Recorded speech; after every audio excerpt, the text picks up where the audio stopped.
Hey guys, how's it going? I'm here, finally. I streamed earlier for like way too long, for like 20 minutes, because I got nervous, you know? Mostly because I definitely wasn't meant to be doing anything that early in the morning, or anything like that.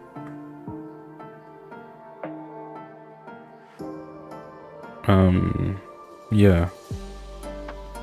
That's it, for the most part. We're immediately, though, getting into the good stuff. The good stuff immediate. Boom, there you go. Got our thingy here. We're gonna watch some funny clips. After the clips, we're gonna probably go to bed.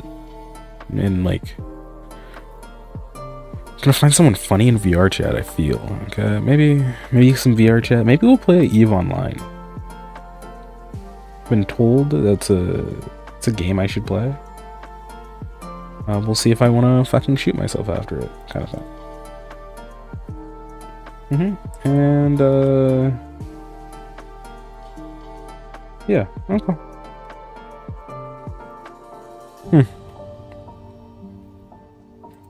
Actually, you know what? We're actually gonna skip the reviewing bullshit portion. We're gonna go immediately into EVE Online. Because I feel like playing EVE, honest answer. I wanna see if it's gonna make me wanna die at the end of it. Hopefully it doesn't. And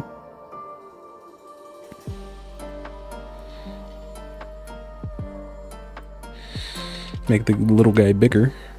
Oh, you can see what I'm looking at. I forgot. Yeah. There's not much of anything here. Looks like there's no good clips. Just Jack Diddle and Squat. But right now we fuck with it. We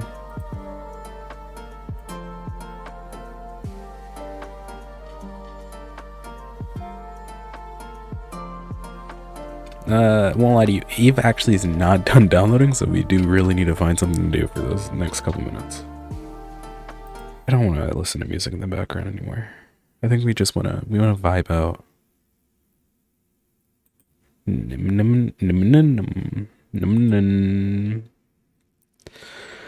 I have given that guy almost 10 years of subscription now. I don't owe him any more money. Chat, I'm unironically unsubbing at 120 months. I've made up my mind. Probably get gifted anyway after that. I am unironically unsubbing. I don't even really use the sub modes anymore anyway. What? 10-year worth of subscription? I'm allowed to unsub. Wow, he's unsubbing from Force, and that is literally fucking sacrilege. What was that? What is this? I don't know what that is. Live channels? Let's see. Who all's live right now? Anyone cool? Could play Fortnite. I don't think I'm legally allowed. Or not legally. What the fuck? Cuidado, cuidado. What happens if I try to knock un camión de vida, ¿eh? Se tomaron un camión de vida, van a 200. Bro. They just say no. 27-1. Vale, son dos, ¿eh? Oh, wait, you have to... Cuidado. Sí, Yo tardo en llegar un poco, no tengo movilidad. Pero si hay katanas allí, Milán han dejado un montón. Twitch rules for knocking.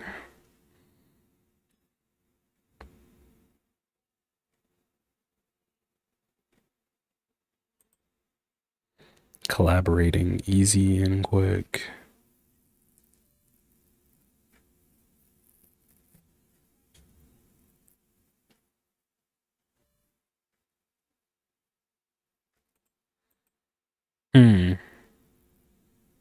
So they probably have it to set like only affiliates can.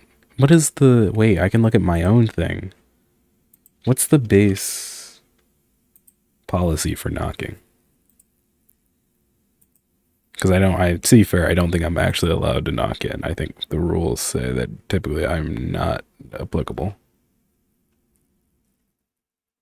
Settings, channel, stream, question mark?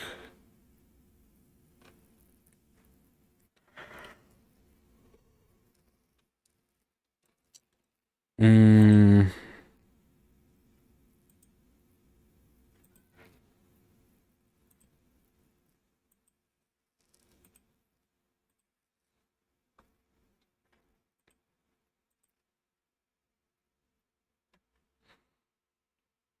The entirety of my face is...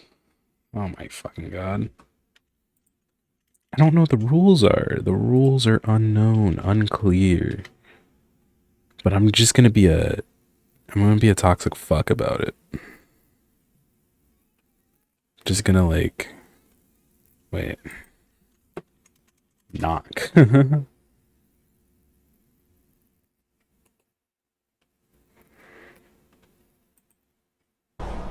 It's a big up feeling to The other thing is pushed.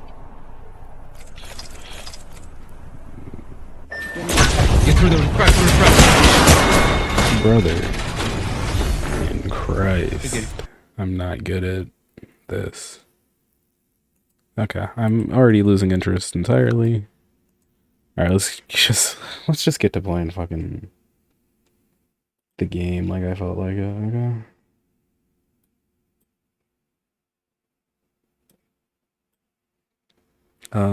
Yeah, okay. Let's get to playing. We go here, edit. Eve. Online. There you go. We're in the Eve Online category. We're gonna launch it. We're gonna play Eve. We're gonna learn this game. We're all gonna be like, I didn't expect you to be an Eve player, and I'm not. So, no, game client is starting.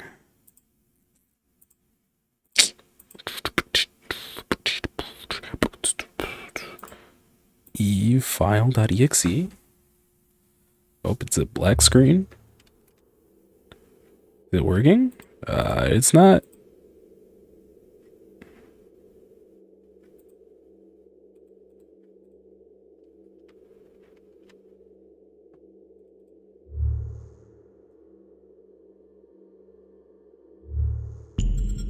We'll be a Galantriel kind of boy. Well, yeah. You can't see this. Why can you not see this? What did I fuck up? Oh, you know what? It could be that I'm not actually showing the fucking screen. There you go. That'd be it.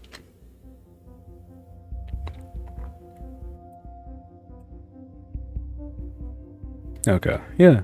There you go. Now we're just gonna Eve Online it. This game looks like I'm gonna get a headache from it.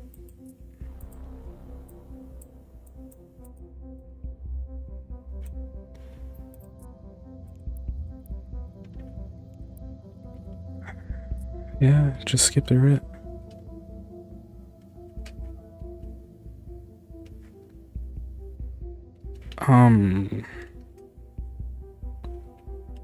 Wow. Okay. Sorry, I'm doing like two things at the same time.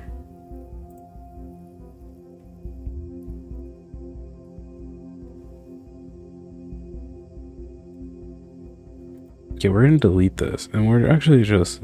Jesus Christ, just make it normal tweets.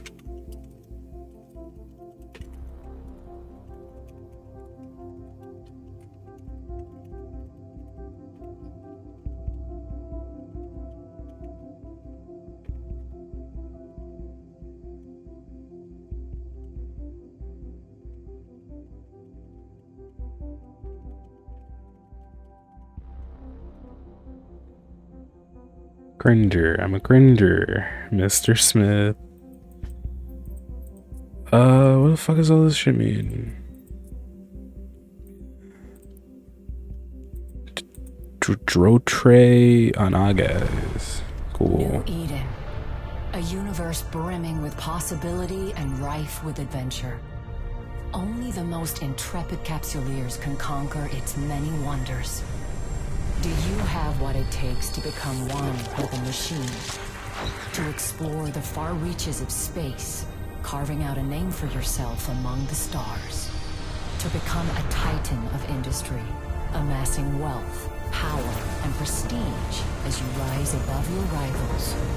Or to prove your worth in combat, cementing new alliances and vanquishing your foes on your path. What the fuck is all this shit? What is happening? For the rare few, Oh, immortality awaits. With Air's capsuleer scares the shit out of me. Every time that noise happens, scares the fuck out of me. Who is this? Who is that? Oh, I have literally no way to see this equally. Okay, alright. Oh, that doesn't even work. I'm doing alright. How's it going, Ava Sunny? I can see your chat. Okay, so I'm assuming you followed. Hey, thanks for the follow.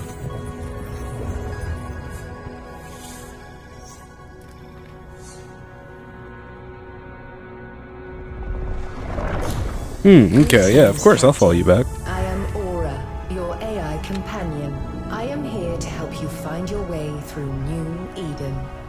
Welcome to the first day of your new life as a capsuleer. Let's see, notifications. I am now transferring your pod into a ship, provided Okay. by Air as part of your capsule. Ooh, and it exploded. That's not a banger. Captain, an unidentified communicator. Vectoring escape route. Oh my god. This is. Evacuation sequence. Oh, thank you for the follow. Evelyn Ray. Mission hull integrity compromised. Hope I said that right. Let me assume.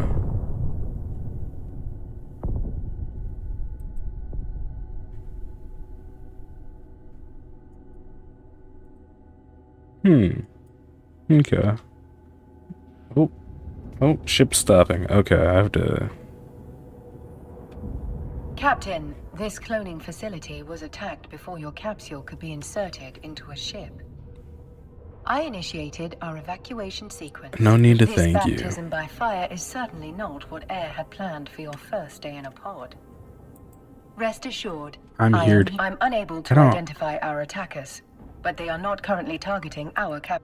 Your pod may be able to fly through space, but like all capsules, it is unarmed.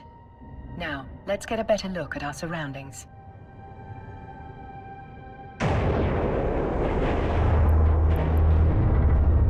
Oh, There is a ship I'm still zoom. capable of Wait, flight. why is it An backwards? Astero, Why no is this? less.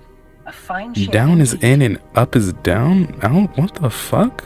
I have highlighted the navigation section of your Oh, display. I'm gonna want to blow my Use it brains to out. I approach the see. ship.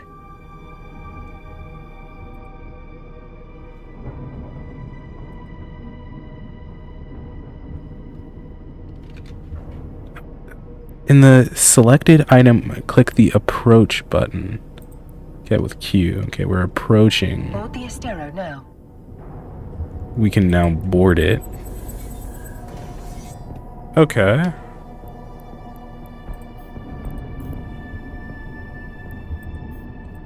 What the fuck is Our wrong shields with these took significant buttons? damage in the attack. Shields depleted. Armor structure. Okay.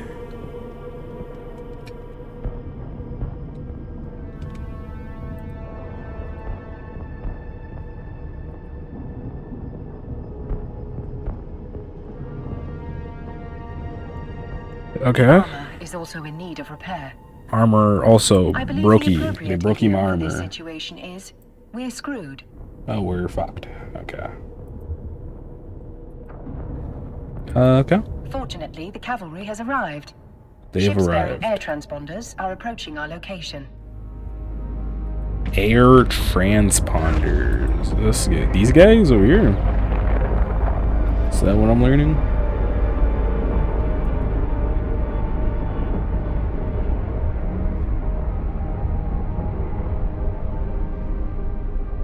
This is Balin Ferris, Commander of Air Security. All ships evacuating this cloning facility are advised to rendezvous at emergency coordinates. This is okay. Go to emergency Several thousand bullshit. Civilians appear to have survived the attack. Let us make haste. Approach and join the them. fleet Commander Ferris is.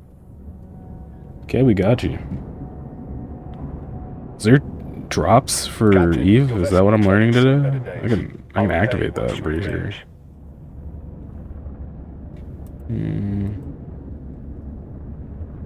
Commander Ferris, Were you able to determine the identity of our attackers? No, I was not. Negative, Aura. Unfortunate. Their transponders were cloaked and their hulls lacked any identifying information. Oh. I'd wager this was an Why is this act of taking so long? espionage Is this the game? Did the game really take that long? who want to get their hands on It's its kind of technology, crazy. Whatever the cost. Thanks to Wow. Commander We're Ferris's still repairs, our ship going is almost as good as new. slowly. At his command, we will proceed to the emergency coordinates.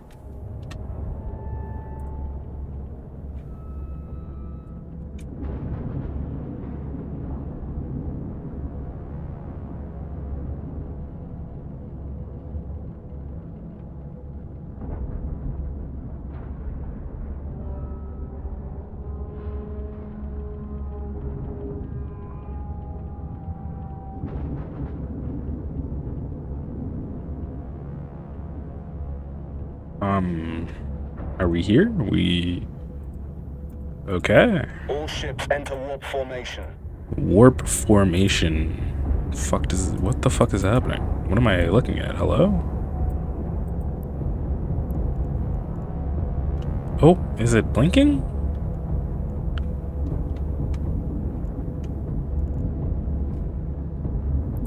Warp drive active. Upper warping. Ooh.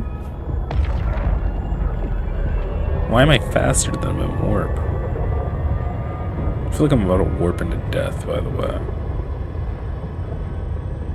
Unidentified signature? Why is it just constantly... I think I might have locked him on accident. You've now arrived at Air's I don't designated care. emergency evacuation zone. We'll be safe here while we regroup. Yeah, just go to the anomaly thing. I don't know what that Well is. chosen. This location's cosmic abnormality, but our appreciation of New Eden's natural wonders will have to wait. Okay. The Captain, I could use your appreciations. help. My sensors are picking up a strange signal nearby, but the cosmic storm likes to play with our sensors, so it could be nothing. But after that attack, I'm not Captain. I could use your help. My sensors are picking Okay. up a strange signal nearby. I was My already force doing of that, cosmic thankfully, storm so likes it's to play okay. with Who our cares? sensors, so Initiating scan Could of care unidentified less. signal. I am Captain, cool. hostiles inbound. Where? Hello? Hello? Where? Back out. we have to Where are defend they? those unarmed civilian transports. All ships equipped for combat, form up around me. Okay, wait, we go back and we orbit him. There. Now we should be good because we'll turn My back. sensors indicate that these are the same ships that attacked the cloning facility. Ooh, not good. Not good at all. There's a lot of these boys.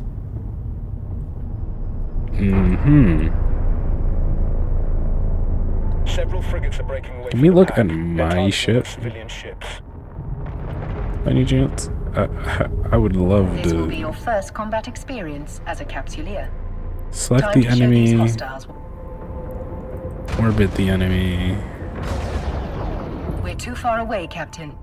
Thankfully, our ship is equipped with a module that will boost our speed.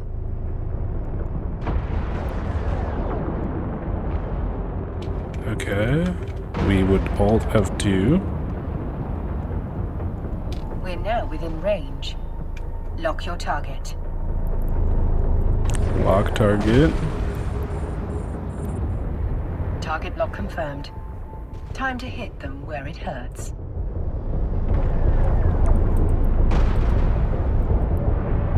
Okay. Can you That's it, Captain. Let him have it. get to shooting? Oh no, it shoots on its own. I don't really have to do anything.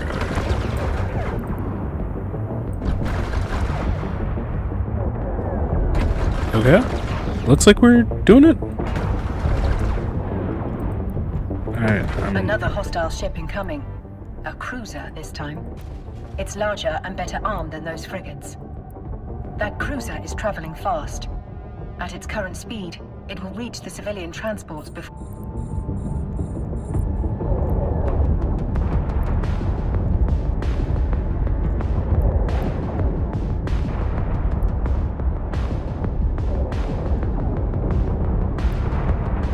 Now's your chance. Activate the Webifier. We webified him.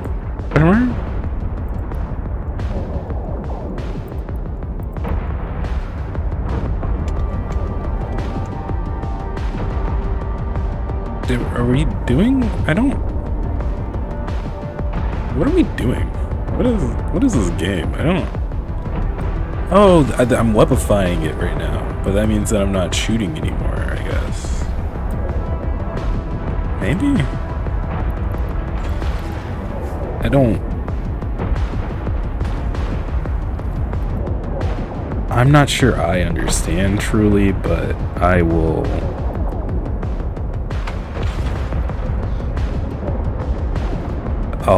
I'll let this do whatever it's doing, which is something.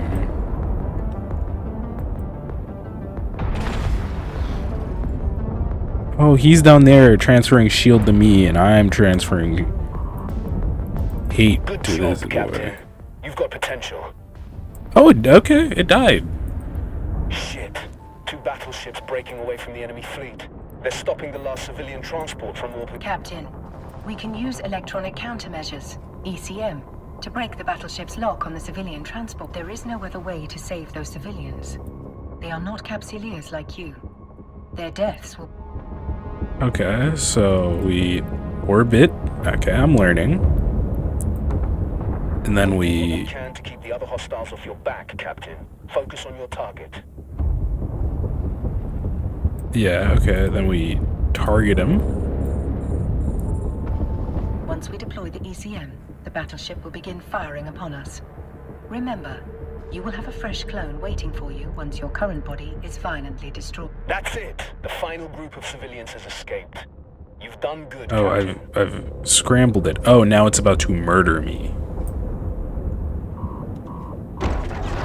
Oh, I see. What if instead we We're taking heavy leave? fire, Commander Ferris. Once our ship is destroyed, the pod will soon follow. According to my calculations, our destruction is we're- 99.99% certain.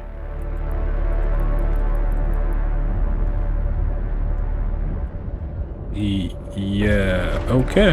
I think we're dying. I think this is it. Damn it. These bastards have me pinned down.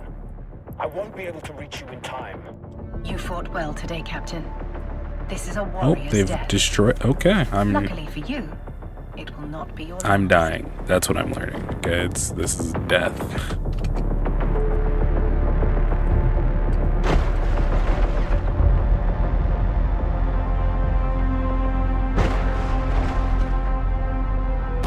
Okay, that's Capsulia. For you, the death eyeballs. is not an end. It Oh, is that simply what I the look beginning like? of a new adventure. I don't remember As what my always, clone looked I like will already. see you on the other side. I assumed it was very unimportant. Welcome back to the world of the living, Captain. I hope your death was not too uncomfortable. Your neural data has been transferred to a fresh clone body. But before you stretch your new legs, someone very important would like to meet you.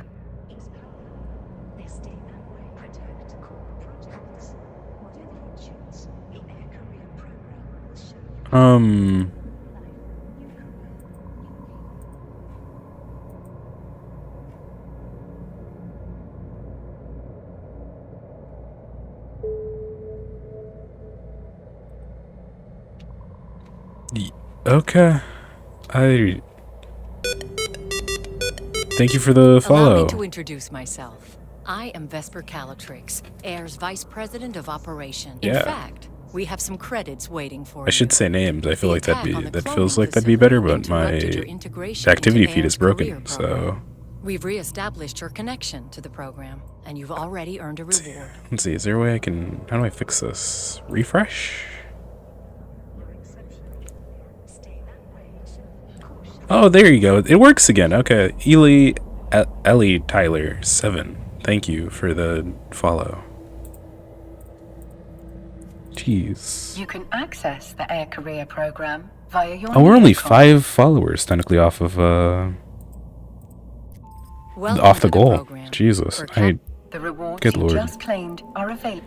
view your Cool. redeem items, to see your newly awarded. Over here. From here, you can redeem your ISK directly into your wallet. Redeem it to here. Yeah. As your last ship was destroyed in a blaze of glory, I will enable your station services panel so that you may board. Try not to blow this one up so quickly. But if you do, you can acquire a new Corvette at any station. Ouch, my neck. Okay, then we go here and we board my Corvette. Your next adventure will hopefully prove less explosive. We have a lead on the attack on the cloning facility, and we want you to follow up on it.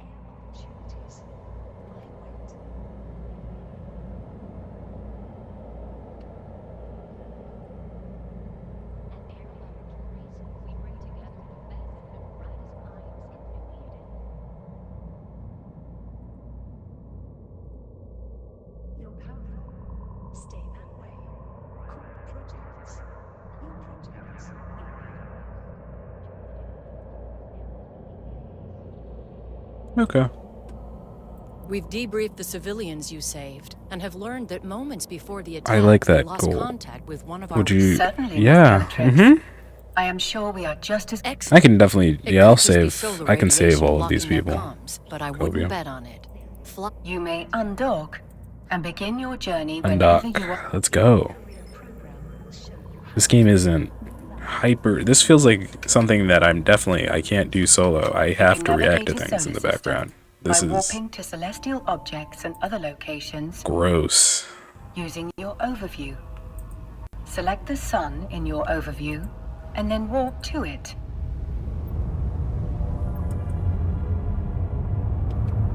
Go to.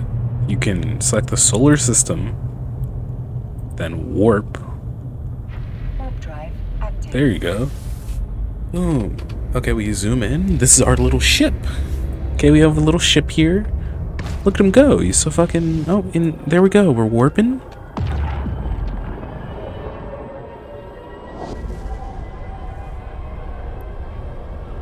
I don't. What the fuck is all this shit on the side here? I'm not looking. Did I just go through a fucking sun? Oh yeah, we have to find something funny to watch on the side here. This feels like the ultimate react. Let's watch a debate react.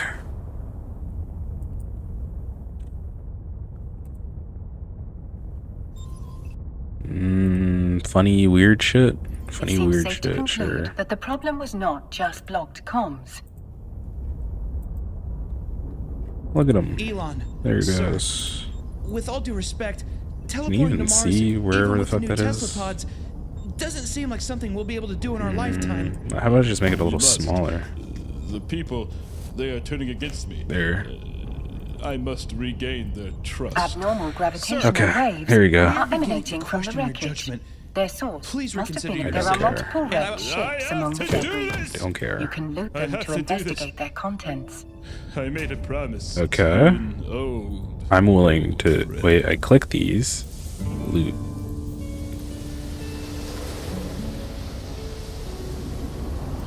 Oh, my eyeballs again.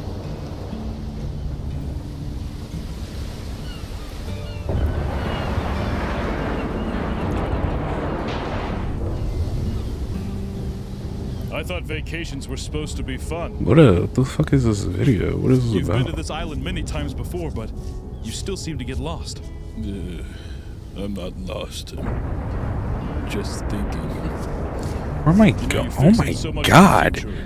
You know what I'm learning is that this game You is see the beauty that's right in front of fucking you. slow. I just want to change the world. Change it for the better. Leave humanity. Good something god.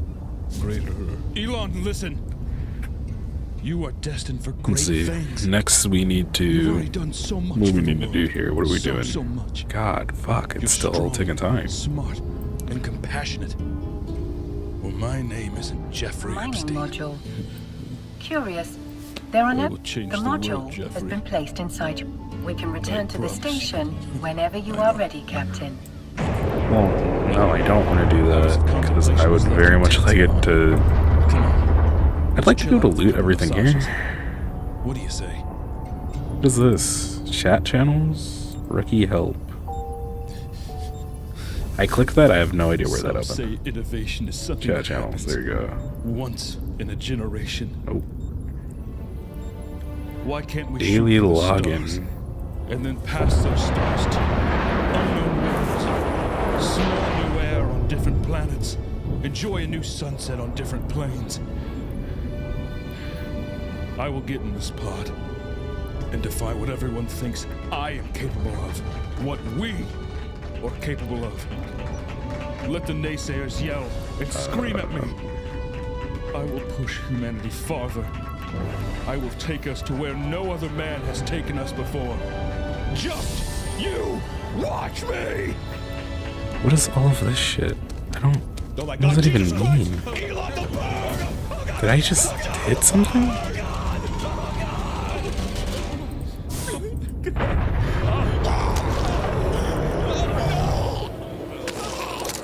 We can close this. Good.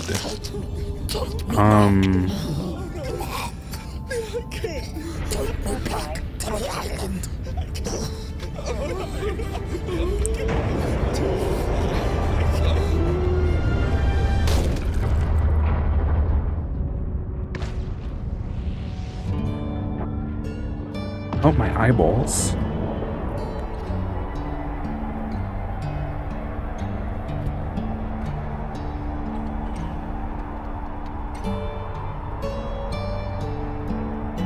I am on tab. Oh, Jesus fucking Christ, dude. Why? What the fuck is... what is this? Ooh, I don't know why. Ooh, give me a second. Let me mute real quick, just in case. What the fuck do you want?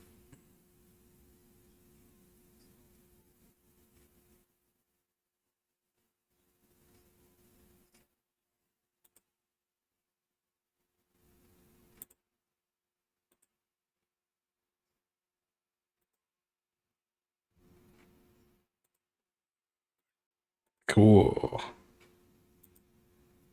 What's third of all? Okay, hi. I'm in the middle of...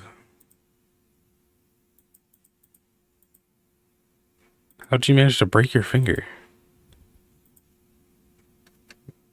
Okay, I mean, if you...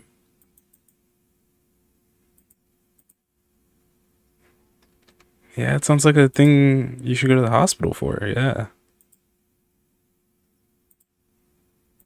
Yeah, well, yeah. Then don't break fingers. I don't know what to tell you. I don't know. Alright.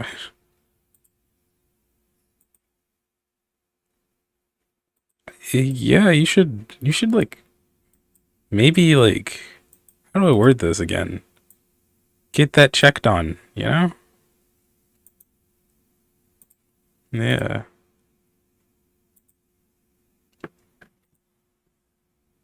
I imagine if you broke it, yeah.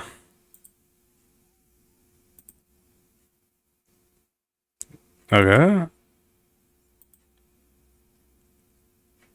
Yeah, because you broke your...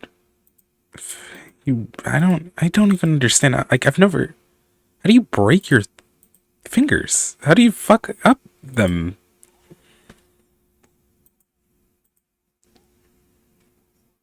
You should never dance ever again. What the fuck? It's clearly not for you. Okay. Alright, bud.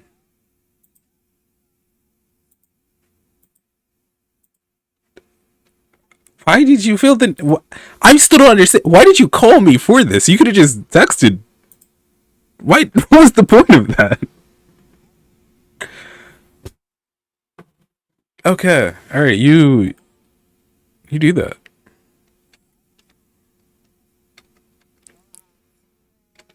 Yeah, okay. What the fuck? Okay. So many things just happen that you'll never understand. How the fuck do I... What am I pressing? I'm just pressing buttons. I don't know what any of these do.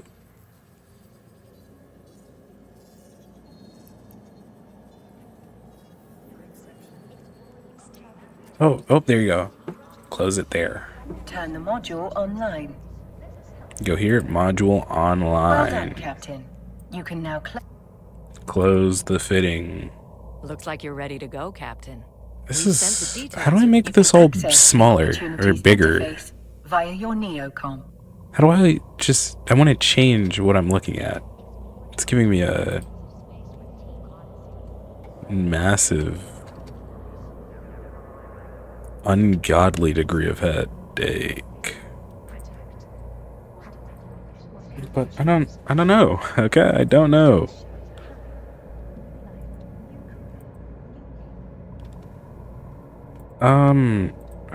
Yeah, you can interface the Neocom, then you start your introduction. Opportunities can. We've uploaded the key. Accept it. Just get me the fuck out of here. With you at the mining site. Keep your eyes open and watch. Miss Calatrix is right. Time is of the essence. I suspect something nefarious might be occurring. Undock. Let's just leave to that. Okay, I don't.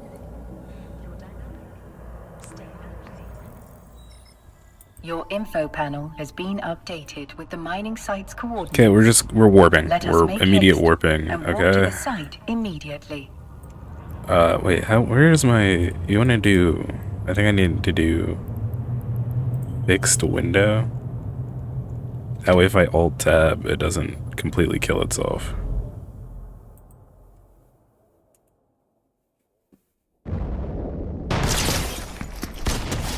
Oh, that's a guy playing a video game.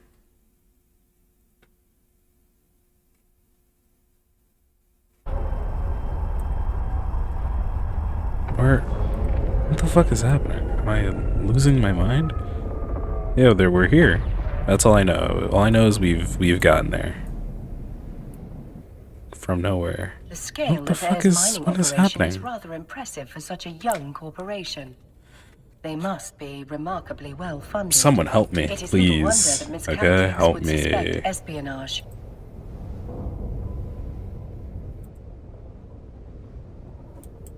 Further speculation will have to wait. We're being hailed by that orca. You must be the fresh meat Vesper told me to expect. Elias Pelton's a name, mining's a game. But you're not just here to mine, are you? I am indeed not just here to mine, We're bud. here to assist in any way we can with locating the source of... Unusual's one way of putting it. Pain in my ass is another. The signal's bouncing around the... We are outfitted with a mining Okay. laser upgrade. The Good old Vesper, always 10 steps ahead. Now, let's put that back. Best way to blend Mining. in is by getting your hands dirty with the crew. Some miners fly solo, but a project this big isn't exactly a one-man show. Sometimes the only way to get shit done is with a fleet. I bet this is the first time you mined with a crew. No offense or anything, you've just got that shiny new pod smell on you. If your competence matches your confidence, we are in good... Okay, yeah, I don't... whatever Please, whatever call these me people are Elias. saying at this point. Mr. Pelton makes me feel like an old man. My old man, specifically. Miserable son of a bitch. Just about spat in my face when I left his crusty old Caldari corp to make my own way. Sincerest apologies, Elias. Our first name basis shall commence immediately. Good. I like to keep things informal here. Keeps morale up.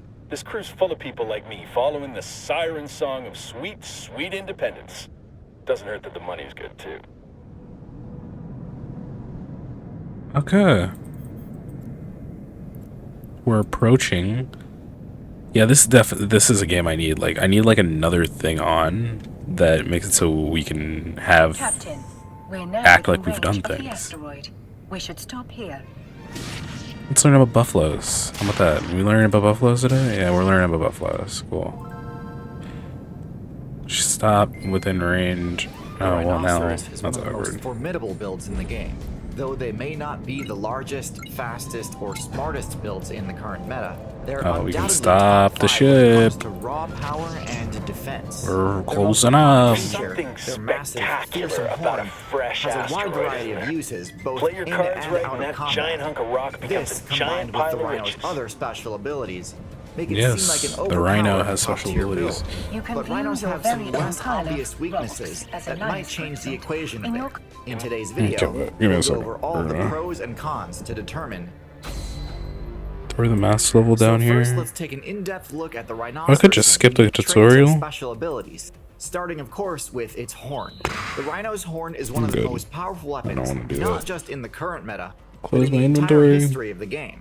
While not all of the variants of the rhino build invest heavily into the horn skill tree, some rhinos, particularly the white rhino, have horns which can get up to 5 feet long.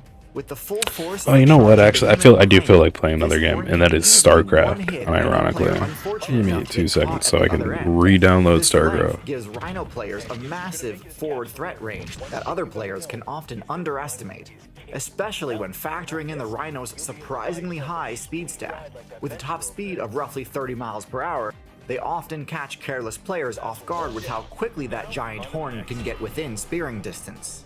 Now, oftentimes, one of the main weaknesses of this sort of playstyle, i.e. the kind of build with a large, powerful skull-mounted weapon, is that if an opponent is able to get inside of your optimal threat range, either by dodging your first attack and punishing the end lag, or by approaching from a end difficult lag to is defend crazy. angle, you may have little left in terms of defenses and might just be out of options to fight off the attack. This is not the case with the Rhino, because the Rhino has the best defense stats of any build in its weight class. It has extremely thick skin, which is packed full of fibrous material, making it highly resistant to piercing I'm damage. learning. In addition Oh, to I allowing keep rhinos forgetting to spar with that, each other without risking an instant game over, this also allows rhinos to shrug off attacks I was from also literally definitely any predator build, from the already crushing heading bite there. of a I don't know hyena why- to the okay. razor blade-like swipe of a tiger's claws. Rhinos aren't completely invincible, they're not bulletproof, and can't tank hits forever, but they've got a lot more room for mistakes than most builds. With all that being said, the rhinoceros does have plenty of weaknesses, the first of which is their extremely poor eyesight.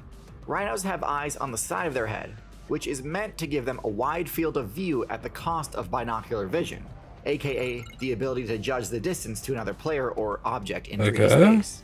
However, a rhino's vision is so poor that it can only detect basic shapes past roughly 10 yards, meaning they cannot detect other players if they remain motionless. And what you get is a rhino which can see all of the movement around itself, but is unable to quickly gauge whether or not that movement represents a threat. And so you'll commonly see rhino mains getting stressed out and startled by the simplest of things. And also rhinos which attack. So rhinos have one debuff, and it's that they are fucking losers. Elias, are there any words of wisdom you find particularly valuable for new miners? Oh man, where to start? First off, between raw ore and refined minerals. What we're doing right now is mining ore in its raw state. For someone just learning the ropes, Do we really give a fuck about learning about this shit? I'm playing a Greasy, what about it? Penguin First Zero thing in the video. morning, haven't showered, worked out right before bed, didn't shower. Big whoop.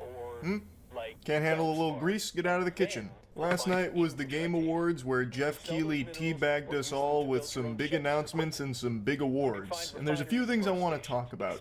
First of all, that was the biggest stream I've ever done in my life. I had 110,000 peak concurrent viewers on YouTube and 20,000 on Twitch.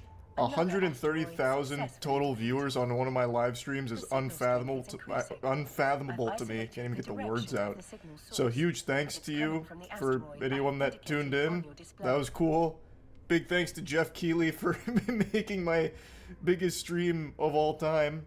I mean, I worked really hard on watching the Game Awards this year. I put a lot of work into my reactions, so I'm glad to see that this was the stream that popped off so big for me. But there's just aside from that, there's some things I want to talk about with like the announcements as well as the big talk of the town, Game of the Year. First and foremost, there were some big announcements that I absolutely think are worth getting excited for. Some shit that I don't think even Baba Vanga would have predicted were Okay, now we revealed close at in. award I'm show. understanding. I I'm know you learning. come Okay, naysayers saying, it's "Nothing pulling up good in my got shown, it brain all looks slowly like but surely. trash."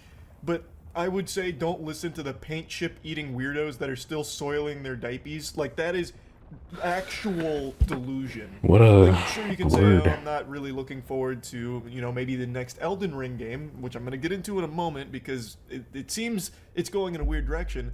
But to say that there were no good announcements blows my mind. We got a What fucking the fuck does Okami that sequel word even announcement, mean? for God's sake.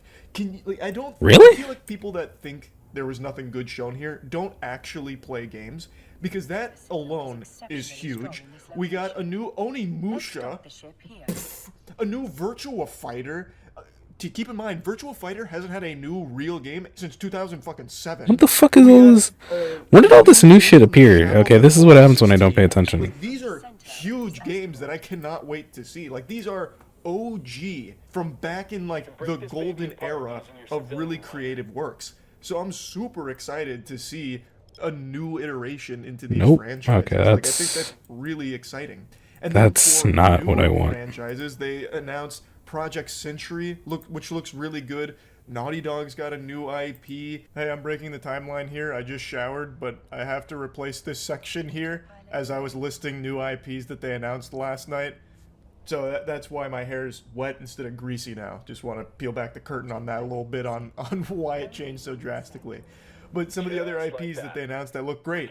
First Berserker. There's gonna be a monster inside of here. I can feel it. Pac-Man secret level game, Shadow Labyrinth. Like, there's just a lot they showed that I actually think is super cool. So I was really impressed with the trailers and really surprised that people thought there was nothing good that they revealed. It actually baffles my fucking noodle. Did I here actually that skip anyone would through think the that. I really tutorial? think Because it's people I've just wanting everything to be gotten a bad. lot They more just things put on onto my their UI biggest that I frown don't and know just what they do. pretend that it was all negative and it's all lame, throwaway shovelware. The gaming industry is so cooked. I also just forgot, they revealed a new Turok. There hasn't been a new Turok since 2008. I used to make montages on the 2008 Turok game when I was still in fucking middle school. Turok as an IP has been dead and dusted for almost 2 decades. The last time I touched a new Turok game, I hadn't even held a girl's hand. And now, in 2024, we get a fucking Turok announcement? How is that not hype? Like, it just, I don't understand why everyone is so fuck is desperate for this? everything What- to be the oh. worst it can possibly be, even when there is, like, Dead. positive shit that they showed from the announcements. That's exciting. And gaming, I think AAA gaming is kind of cooked. Like, at least Western devs, it's been fucking floundering left and right. I've talked about this a lot. But where the AAA space is eating ass. Oh, it's cool. We literally like cracked it open and it has all the pieces around it. Like, we haven't had this many international releases to Gross. this quality ever. I don't like and that. indie games have never been better. Like, the gaming industry as a whole, I think, is in a good space, and I think it's a good thing that some of these legacy AAA studios are eating so much shit. Like Ubisoft. I spit on Ubisoft every chance I get. I've been hawking loogies at them Jesus. for many months now. But they deserve it.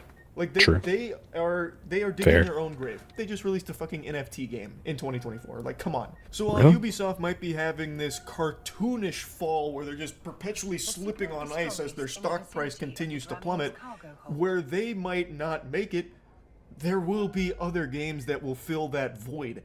And they'll probably get bought by Tencent. I really think Ubisoft will end up getting bought by Tencent.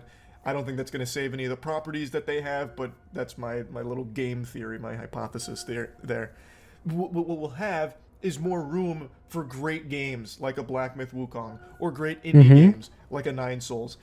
Still very upset Nine Souls didn't get a single nomination, by the way. Nine Souls? Anyway, though, I'll stop going on that tangent. I don't even Let's know talk what that about is. something I just briefly mentioned that That's I talked really about quite a funny. bit during the stream. The new Elden Ring, Night Rain. When they first showed it, man, I was kicking my little feet in my chair. I was so happy. It's clearly not a battle royale.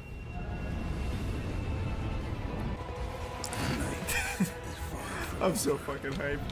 I really... Oh my god, the Nameless King, I'm gonna come. Jiminy Christmas. That guy just has an eagle for a head. That's the most American patriotic shit I ever seen. Such boxes can be used to record vital flight data, but also to store valuable items. So it's not DLC, they said it's a standalone.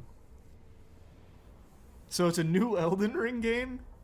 All that excitement soon turned to excrement. The more I learned about it, the more I started to get more and more worried and kind of shitting on the concept. So Night Rain is a roguelike, co-op survival, My back boss hurts rush bad. type experience with battle royale elements.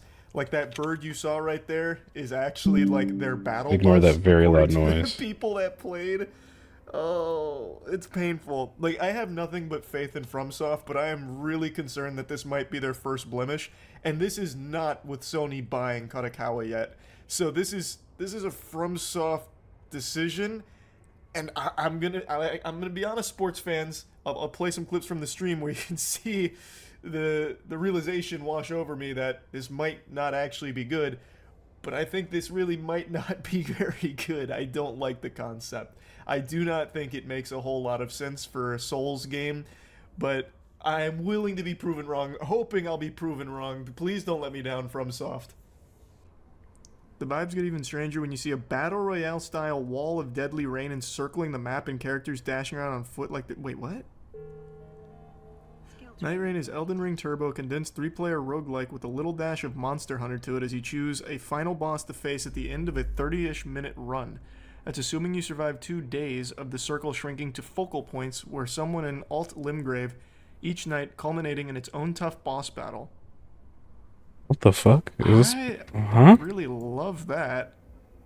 Yeah, I know Miyazaki's not wow. that's what chat was Sorry, saying, my but bad. even still, that I don't want to play that just this. seems I can't. My brain is too small for fucking... It's too small for this I shit. mean, maybe again, I have nothing but faith in FromSoft. EVE in general, Online but makes me That stupid. direction, I'm not super stoked on. When I started my first session by dropping onto the map from a spectral bird, the entrance was so Fortnite coded. I wondered if From Software was joining. Okay, the live well, actually, service I market guess I with have time, Battle Pass, so- seasonal event, and $20 epic skins. Ava So that's Sunny. what the I bird was can that they follow showed? that That's person their- back because they that's followed their, me on like, battle Twitch. bus So, dropping? Oh fuck you know, me! it's fine. Oh yikes! We wanted to have a game that felt like a complete package out of the Notifications. box on the day of purchase, so everything is unlockable. It's Hmm. not what we'd consider a live service game. We're still in the process of thinking about possibilities.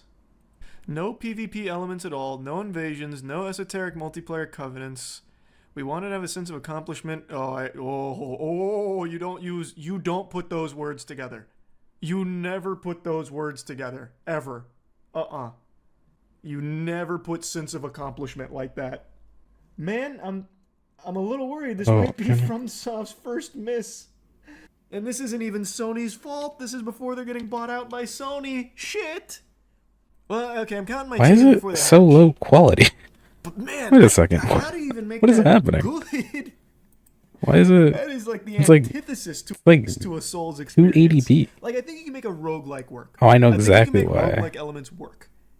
What I'm not convinced you can make work is a battle royale influenced. That's boss why. rush. Okay, is that really why that's Miyazaki-san gonna... had any input in the game, or is he strictly hands-off? Oh, with thank you for the Initially, I follow. took the idea to Miyazaki-san, who gave it the green light. 12x He was a bleach, little- please. He was a little involved in the Jesus. concept phase of the game, but after that, I need to turn down that noise. I really, truly do. I'm gonna have a heart attack one of these days from that going isn't off. looking good.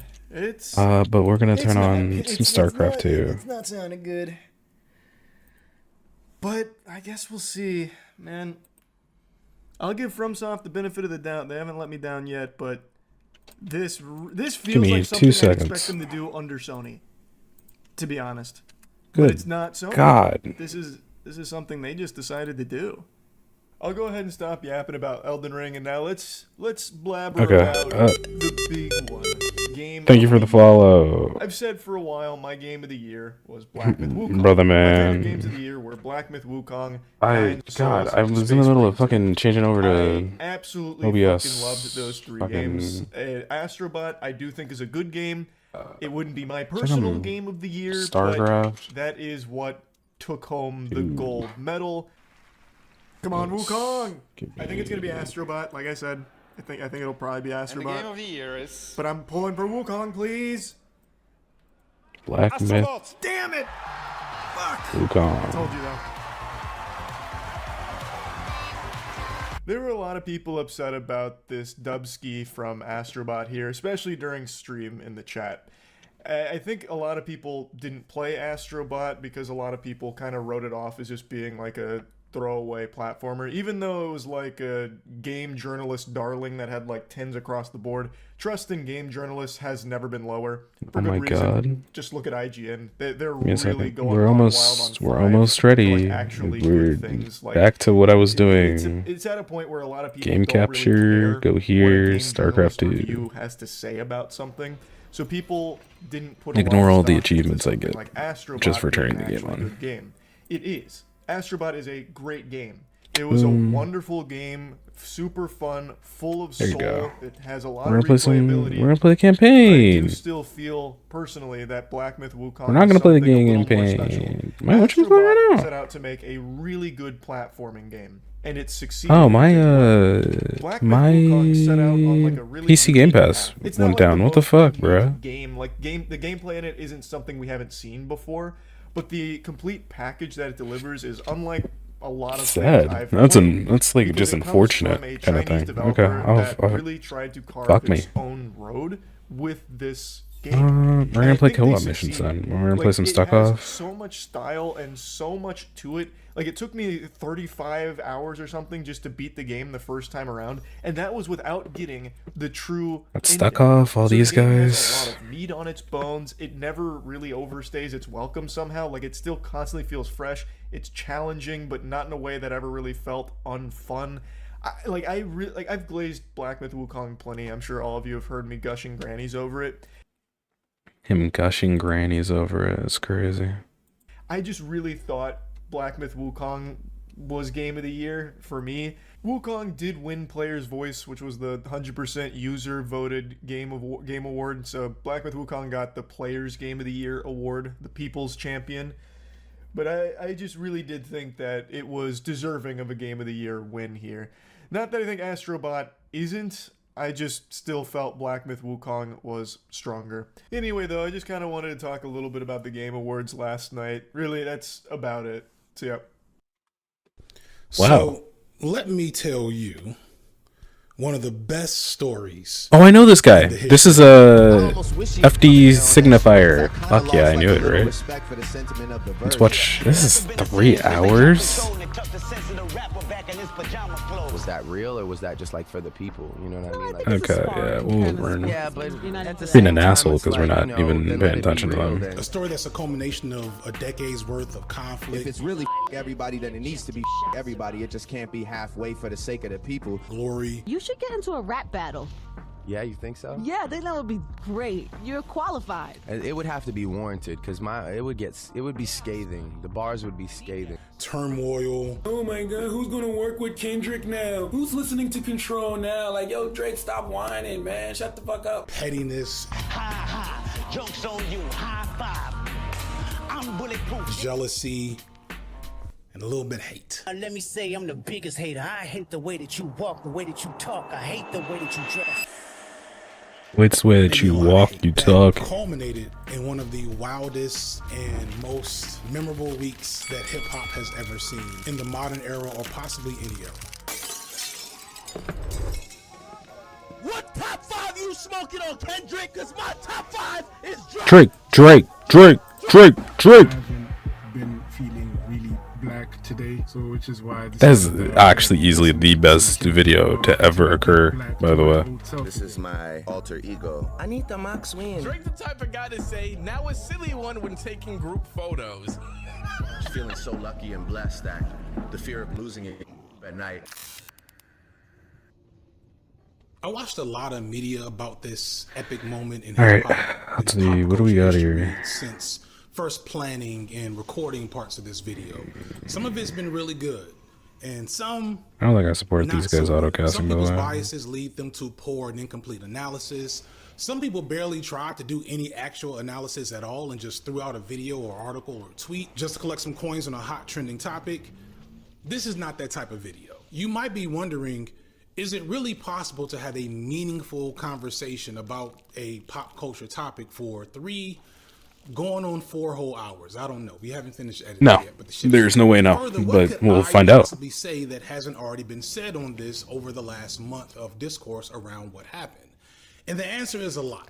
No shade to all of my fellow commentary video essayist types that have tackled this, But unlike the vast majority of people who have already made content around this story, I was there for the entire story. I'm old. I was there at the beginning of Drake's story. I was there at the beginning of hip-hop low-key in general. And no shade to others who have made content around this, not having a lot of the historical context. That's like a crazy sentence to say, by the way. Leaves a lot to be desired from other people's takes and commentary on this story. Like, a lot of Drake supporters and stans seem to think that this is all about jealousy and success or lack thereof. A lot of Kendrick supporters and stans seem to think this is about legacy and status for Kendrick. Outsiders of this culture just think this is a celebrity feud like any other. And no, none of those things actually capture the totality of why this beef was so significant to black and hip hop culture, or why it captivated people the way it did. This isn't just about I feel like this one is rapper not liking another rapper. might This feel isn't like just about jealousy or this is gonna go all the way back around to be like of this beef isn't just about settling who the 'cause best rapper them- of a generation is. It's about dictating what hip hop is for generations to come, and possibly rectifying what hip hop has been for generations past. To fully understand why this beef God, I exists, forgot why my it team's captivated so unbelievably many generations, busted you can't early. start in March of 2024. You can't even start in 2013 with Good Kid, Mad City. You can't start in 2009 when Drake signed to Young Money. You have to start earlier than that. Because if you don't, then you don't fully understand why Drake's existence as a whole is such a anomaly that many might find dangerous and toxic to what hip hop is and has been for the last decade and a half, and what Kendrick has been, or what he's tried to be for most of that time. So you have to understand what hip hop was and is, what it might continue to be, and what it hopefully will be going forward. And both of these rappers represent two conflicting paths that hip hop has taken, and to understand all of that, you gotta start at the beginning. So that's what we're gonna do.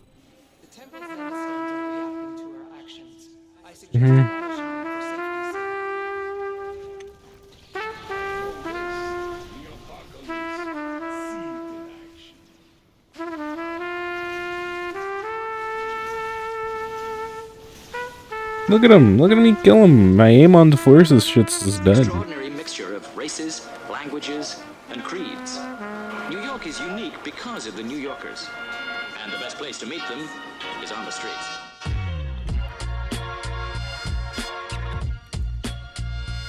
Okay, Mom. Let's see here. Now we're going to. So let's get started and just kind of talk about the origins of hip hop and beef. For most of the 70s into the early 80s, we see hip hop in a raw and almost primordial state. No one quite knows what's happening or what they're doing, but they know something is happening. If you ask me, a lot of hip hop at this moment is much closer to the world of disco, which makes sense because that's partly its origin point. Hip hop originates out of a mixture of disco, street, and house party culture in New York. The inception considered being the moment DJ Kool Herc first scratched a record in 1973. One night, Jesus. I'm waiting for the record to play out. They're waiting for this particular break, and I have a couple more records got the same breakup in it. I wonder how would it be if I put them all together. And I told them, I said, I'm gonna try something new tonight. I'm gonna call it a merry-go-round. Herc's merry-go-round meant that instead of playing whole records, he would play just the instrumental breaks, mixing between them to create a continuous dance rhythm. It would take a little over a decade for the first acts that truly embody what we know as hip-hop to emerge. By the mid-'80s, we see the emergence of Rakim, LL Cool J, Kool Moe Dee, and probably the first huge crossover hit, Run DMC.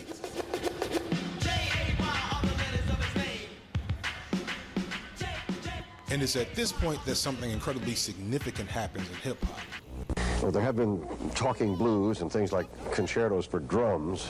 But right now, all around us, and so compelling you never miss the fact there's no melody, is a music that is all beat, strong beat, and talk. It's rap music, whose records have sold millions of copies.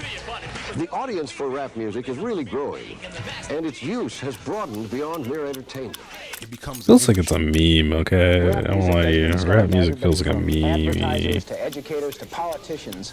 And rappers and everyone around them start to see dollar signs in this new vibrant and radical art form. However, when these dollars come into play, we also see the emergence of hip-hop's gatekeepers and the slow disappearance of any radical traditions within the art form. Control perception, young people, perception is everything. You have to study Nazi propaganda to understand what's going on with the transmission of media images. You have to know the fact of advertising and subliminal seduction. It ain't nothing new. You have to understand there's a guy called Noam Chomsky that influenced me to make Don't Believe the Hype. You gotta understand, when they have a revolution in a country everywhere around the world, what's the first place they fucking attack? They take over the television station and the radio station. The gatekeepers is crazy. The gatekeepers are a nebulous group of semi-coordinated power brokers within hip-hop culture, protecting what is essentially Black America's most valuable cultural commodity, our art. They are entrepreneurs who become record executives, radio DJs, and radio program directors, prominent bosses of criminal organizations, writers, club owners, etc. Some known long-standing gatekeepers are people like Ebro, radio host and former program director of Hot 97, or Big Meech, formerly of BMF or the Black Mafia family, a crime syndicate that was active in Detroit and Atlanta. Greg Street and Rico Wade also were in Atlanta, Andre Harrell, Diddy, Steve Stout, and important to our story, a man named Jay Prince in Houston, more on him later as well. By the late 80s, hip-hop is becoming an international phenomenon, and the gatekeeper's role becomes to dictate who and what gets to be within that phenomenon. When it comes to rap, I'm the epitome. The rap recital and my title is Kumo D. Both to protect this valuable commodity for the sake of the people that created it, aka Black and brown people, underserved Black and brown people, with a sprinkling of white folks in there to be fair, as well as maximize its profitability to pretty much all white people who have nothing to do with hip-hop but own the means of production, run the corporations, run the music industry, and have all the money that these poor Black, brown, and sometimes white Sometimes I won't lie to you, these feel like nothing statements. I feel like that felt like nothing. But I get what he's saying. Type shit. Corporations are the real owners of hip-hop by this time. I'm so focused in on this, by the way, that I'm barely even playing the game now. It's the industry itself and the corporate benefactors connected to it. Keep all of this in mind because it plays a significant role in pretty much how all of this plays out and why it plays out the way it does. Whenever you have hungry, underserved people, young people especially, vying for a set of resources, there's going to be wow, we're really no stranger to hip-hop. MC and DJ battles have been a big part of hip-hop culture almost from the very beginning. And we're not just talking MCs and DJs, dancing, rivalries and graffiti art. Pretty much anything you can think of, there's a tradition of competitiveness that exists there. Big gun, shoulder wide. My hands here, I hold this side. Two players, we had a split screen like it's golden now. However, as hip-hop becomes a commercial entity, this competitive spirit changes, some might say even mutates, from a rivalry and competitive focus to beef and grudges. While rivalry and competition can often be friendly, beef pretty much never is. Thankfully, this has rarely led to direct violence between rappers and rival crews. Many famous rap beefs throughout time happened and ended amicably with minimal activity outside of music. LL Cool J and Kool Moe Dee, Roxanne Shante versus Sparky D, LL Cool J versus Cannabis, Nas versus Jay-Z, and so on. However, not every rap beef over this time was so lucky. During the beef between KRS-One's Boogie Down Productions and MC Shan and Marley Marr, an unrelated dispute broke out that resulted in the death of DJ Scott LaRock. Lil' Kim's beef with Foxy Brown spilled out into an altercation that resulted in a shootout that would eventually send Lil' Kim to prison. And of course, the beef between Notorious Big and Tupac raised bi-coastal tensions to a fever pitch, resulting in the as-of-yet unsolved murders of both rappers within a year of each other. Hip-hop as an art form isn't inherently violent. Its origins aren't intrinsically connected to street violence and criminal activity, but the rise of gangster rap in the mid-'80s and its heavy promotion by the gatekeepers at the behest of the record executives resulted in an atmosphere in the industry that persistently tread a fine line between fantastical performance art and real-life street activity. And even when no discernible beasts were involved, the street element within hip-hop culture and the industry has resulted in violence on many an occasion. But as a whole, hip-hop fans who by the early 2000s were more non-black than black love the drama, love the idea of spectating on beef, and often fed rumors and conflicts into the culture with the hope of inciting more, something that will become an ugly tradition in hip-hop for the foreseeable future. To be fair, this is not unique to hip-hop. Celebrity feuds and beefs have always captivated the masses, regardless of the race of the figures or the nature of the conflict. However, hip-hop sadly had the rare possibility of things escalating, or at a minimum, going from simple competitive rapping to personal attacks and the spreading of rumors, all while those on the outside were looking to spur it on. But I can't deny, when done right, the human drama of a rap beef has the ability to create some of the most memorable and impactful moments in any form of art, especially when it's hip-hop's biggest and best willing to put their status on the line in order to prove who's better. And that is what we got when Kendrick Lamar took a direct shot at Drake. And to underplay how impactful that moment was would be to underplay hip-hop as a whole. It's the competitive thing, and it's also just like, I'm probably one of the few people that really lives this rap life. Like, I really lived this rap life for real. I'm really... I ran through the general backstory as quickly as I could. Y'all know me, but that's still just the general backstory of hip hop for those who just don't know. And I realize a lot of people that are younger don't know this stuff, partly because old heads like myself haven't bothered to teach it in a way that y'all appreciate. So hopefully y'all appreciated that. Either way, we're only really warming up. We got a lot to get to. What comes next is one Aubrey Drake Graham and why he was and is such a divisive figure in hip-hop. A lot of people don't like Drake for a lot of reasons, and as an OG Drake hater, I have to point out that many of those reasons aren't all that good. They're not solid arguments against Drake and what he is. They often betray a misunderstanding of him and a misunderstanding of why his presence in hip-hop was a problem to begin with. It's 2008, and Aubrey Drake Graham is trying to be possibly the most unlikely rap superstar in the history of hip-hop. It's been good so far, you know, definitely, I could have had a record deal already. I'm just looking for the right situation. 10 years earlier, the idea of someone like a Drake being a megastar in hip-hop would have been unthinkable. But within those 10 years, before those 10 years, in fact, wow, I'm fucking... What is he teaching me? That change was actually a person named... Yo, this Kanye West right here. 2 words, Chi-Town, Southside, worldwide, cause I rep that. I'm scared? Okay. 1 waist, 2 guests, 1 wall, 20 plaques. You ain't got the answers, man. You ain't got the answers. I get his rhyme like should have been signed twice. If you can communicate this product, you can make money off the product. Because look at Gaga. She's the creative director of Polaroid. I like some of the Gaga songs. What the fuck does she know about cameras? By 2 words, fuck you, pay me. Screaming, Jesus, save me. You know how the game be. I can't let them change me. Cause on Judgment Day, you gon' blame me. Look, God, it's the same me. I knew he's gonna wild out and he's gonna do something crazy. Everybody wants to know what I would do if I didn't win. I guess we'll never know. I guess we'll never know. Ever since the emergence of gangster rap, the aforementioned gatekeepers have required a level of realness and hardness from rappers. I won't lie to you, there's not much I actually really have to do with this guy. This guy's kind of baby mode. Gangster rap in the early 90s. Before that point, hip-hop was much more varied in its presentation and more capable of fun and levity, even sensitivity, which as a black male-dominated genre seems unthinkable now today, but that's because the gangster rap flattened all of those other features of hip-hop down to a singular thug image. Think DMX or Tupac or even Jay-Z to an extent, but there was always the PM Dawns, the Arrested Developments, the Diggable Planets, and so many others before gangster rap began to dominate. And this happened because the corporate interests that controlled hip-hop recognized that the black thug image was the most marketable to white audiences, at least at that time, and that is until Kanye broke that mold. Crazy.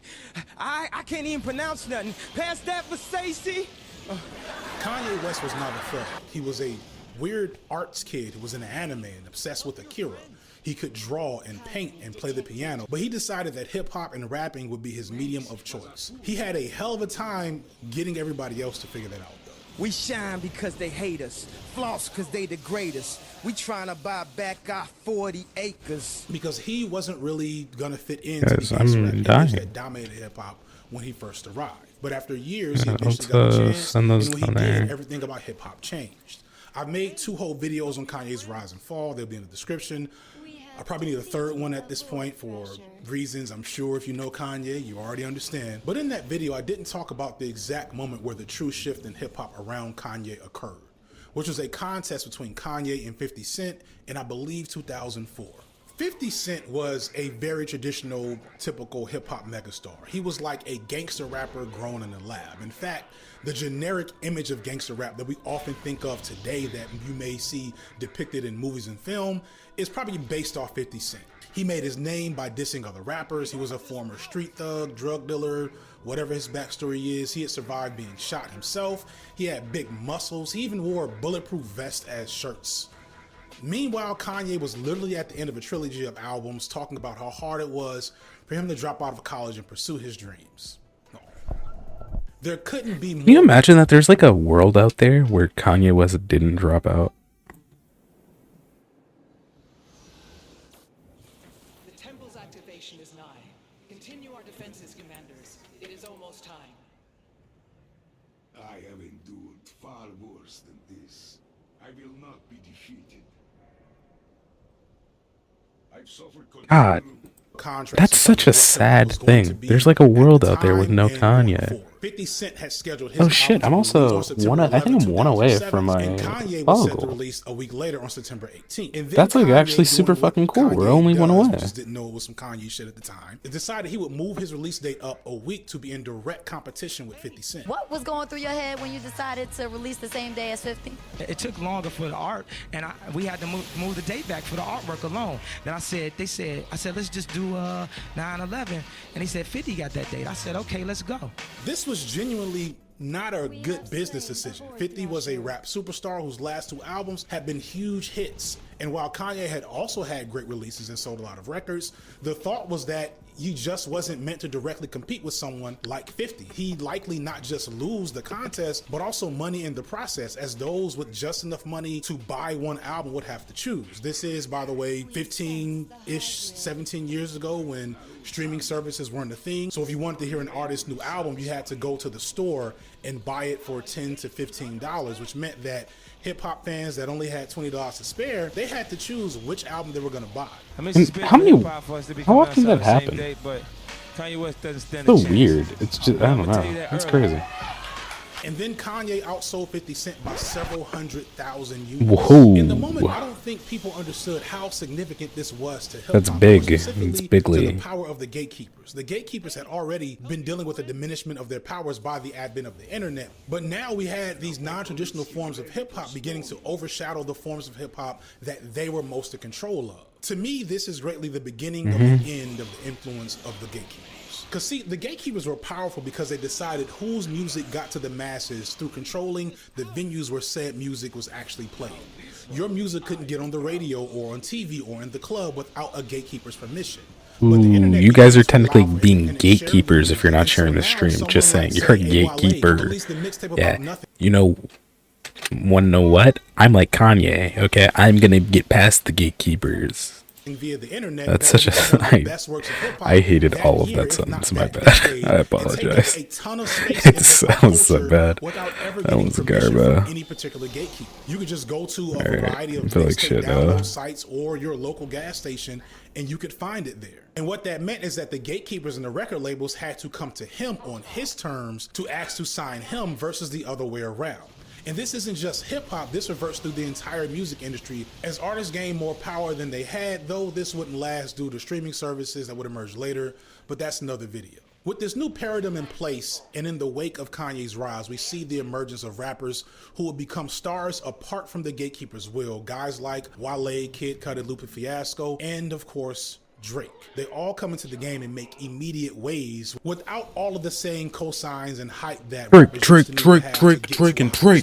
And it shows through the nature of their music. They're not really gangster. They're introspective, vulnerable, emotional. Kid Cudi raps about depression. Lupe Fiasco raps about skateboarding, and Drake raps about rejection and heartbreak. That said, even though things have changed, they haven't changed to the point where Drake really should have been seen as a success that he will become today.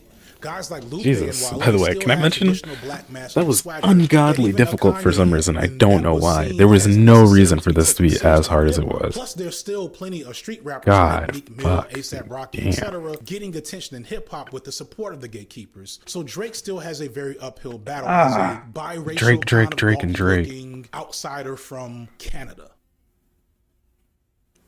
What are you, deaf? Go.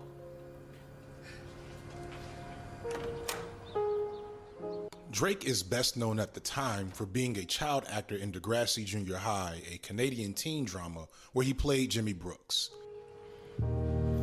Hi, Antonio. It's Jimmy.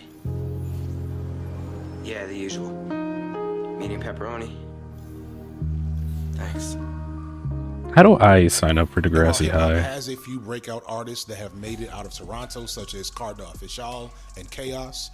Both were from Caribbean or African immigrant backgrounds, which melded well into existing norms within hip-hop. Drake, on the other hand, was raised by his white Jewish mother.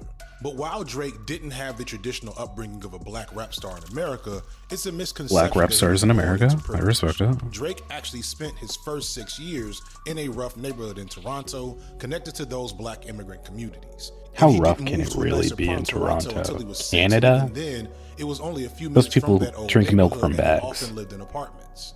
It wasn't until he started acting on Degrassi Why did I- that he why am I had any talking real shit? money and comfort in his life. This is where I live. And through here, this is my living room. I like a chilling vibe. That's my favorite thing about this basement. I made this table. Got Barry White, Frank Sinatra, Notorious B.I.G. Everybody here around this table has basically inspired me to get into music, particularly Pharrell. He's like one of my idols. So this is where I sit and sometimes write.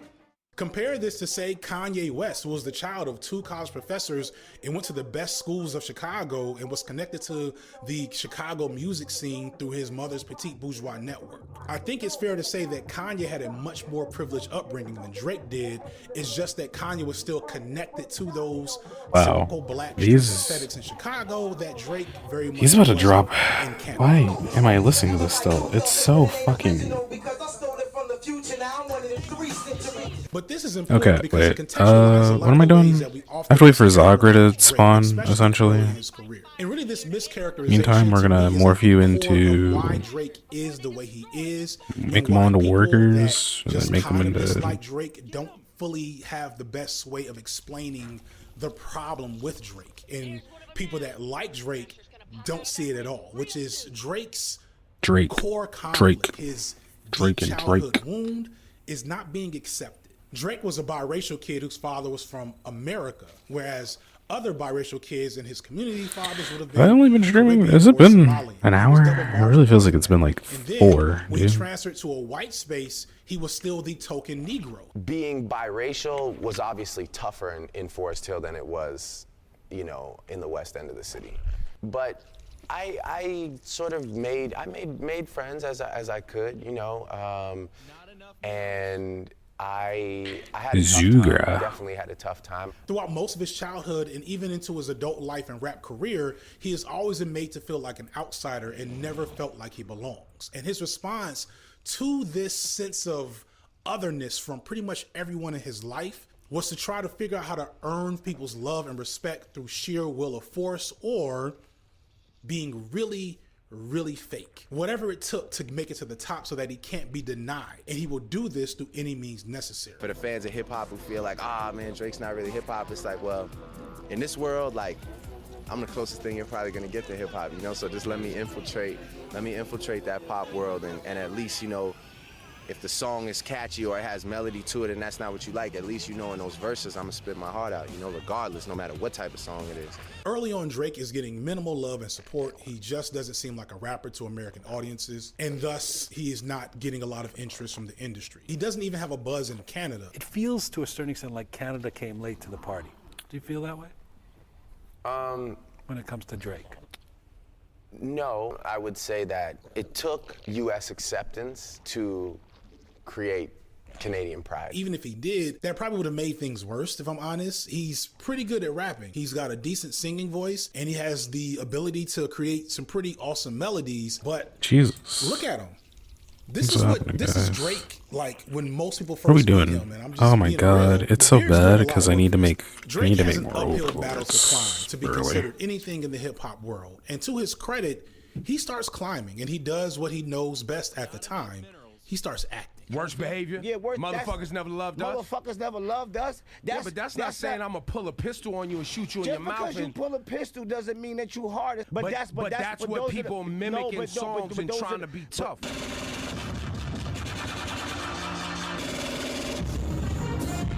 Drake goes from having a relatively mild Toronto accent to this weird homunculus of a southern accent, probably pulled from his time visiting Memphis and his connections that he eventually makes in Houston. I had the ball ready to shoot a three. Are you guys out of your mind? Play the camera back. Are you guys out of your mind? Did you have it? Did you have it? Oh, this guy is lying. Are you guys out of your mind? I said all the ladies in here tonight, man. And he combines it with like an East Coast accent, which I think is just the default that black people outside of America run with. Like we know Idris Elba and Daniel Kaluuya are from the UK by way of Nigeria, I believe. But in any movie these dudes are in, they're from New York. Even when they're from Chicago or Atlanta, they're from New York.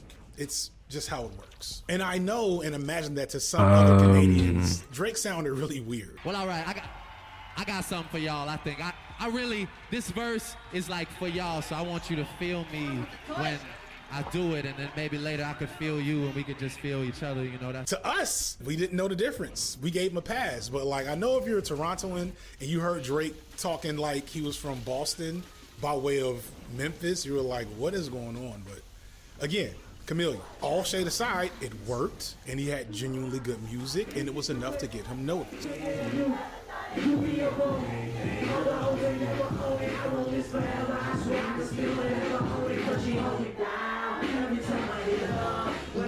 Drake keeps grinding, and eventually he'd make probably his most important and valuable connection, Jazz Prince, who was the son of the aforementioned Jay Prince, one of the South's most significant gatekeepers out of Houston, Texas. Your dad told you to go out and find artists with a buzz. Yeah. Who'd you find? Drake.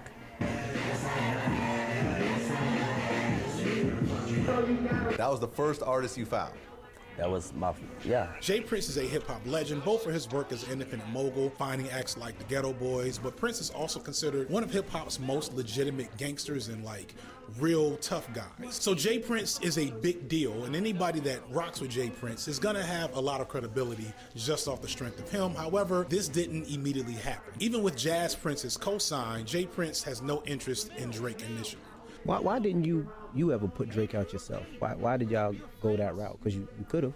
Yeah, I moved on to boxing. You know, my son, Jazz Prince, you know, the one that discovered Drake, was hanging with Lil Wayne. You know, he and Lil Wayne was cool, and I feel like it was a good opportunity for them to, you know, move forward and do what they wanted to do together. So Jazz introduces Drake's music to one Lil Wayne, who at the time was on one of the most dominant and prolific runs in hip-hop history, and Wayne saw the vision. Top down, it's upset, I've been fucking the world, and nigga, I ain't come yet. Suddenly, through obscene levels of luck, this gawky kid from Canada, faking his accent and trying his best to fit into a rap stardom landscape that was completely foreign to him, was plucked out of obscurity and heading straight for the top. Load up them choppers like it's December 31st. Roll up the cock and hit them niggas red house.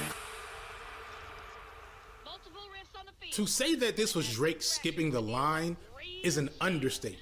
Up until this point, a new rapper needed so many things to go right to even get the attention of a record label, let alone the biggest rapper in the industry. They often would have had to do so much free work, whether it was talent shows, showcases, small clubs, etc., just to get noticed by anyone, let alone someone the status of Lil Wayne. And I'm not saying Drake didn't do some of that stuff, because he did. He doesn't get enough credit for the fact that he did grind as a small artist for a few years before being put on by Wayne. But being put on by Lil Wayne, and having Wayne work hard to utilize his talents and put him on this path and not overshadow him as an artist is a once-in-a-lifetime phenomenon.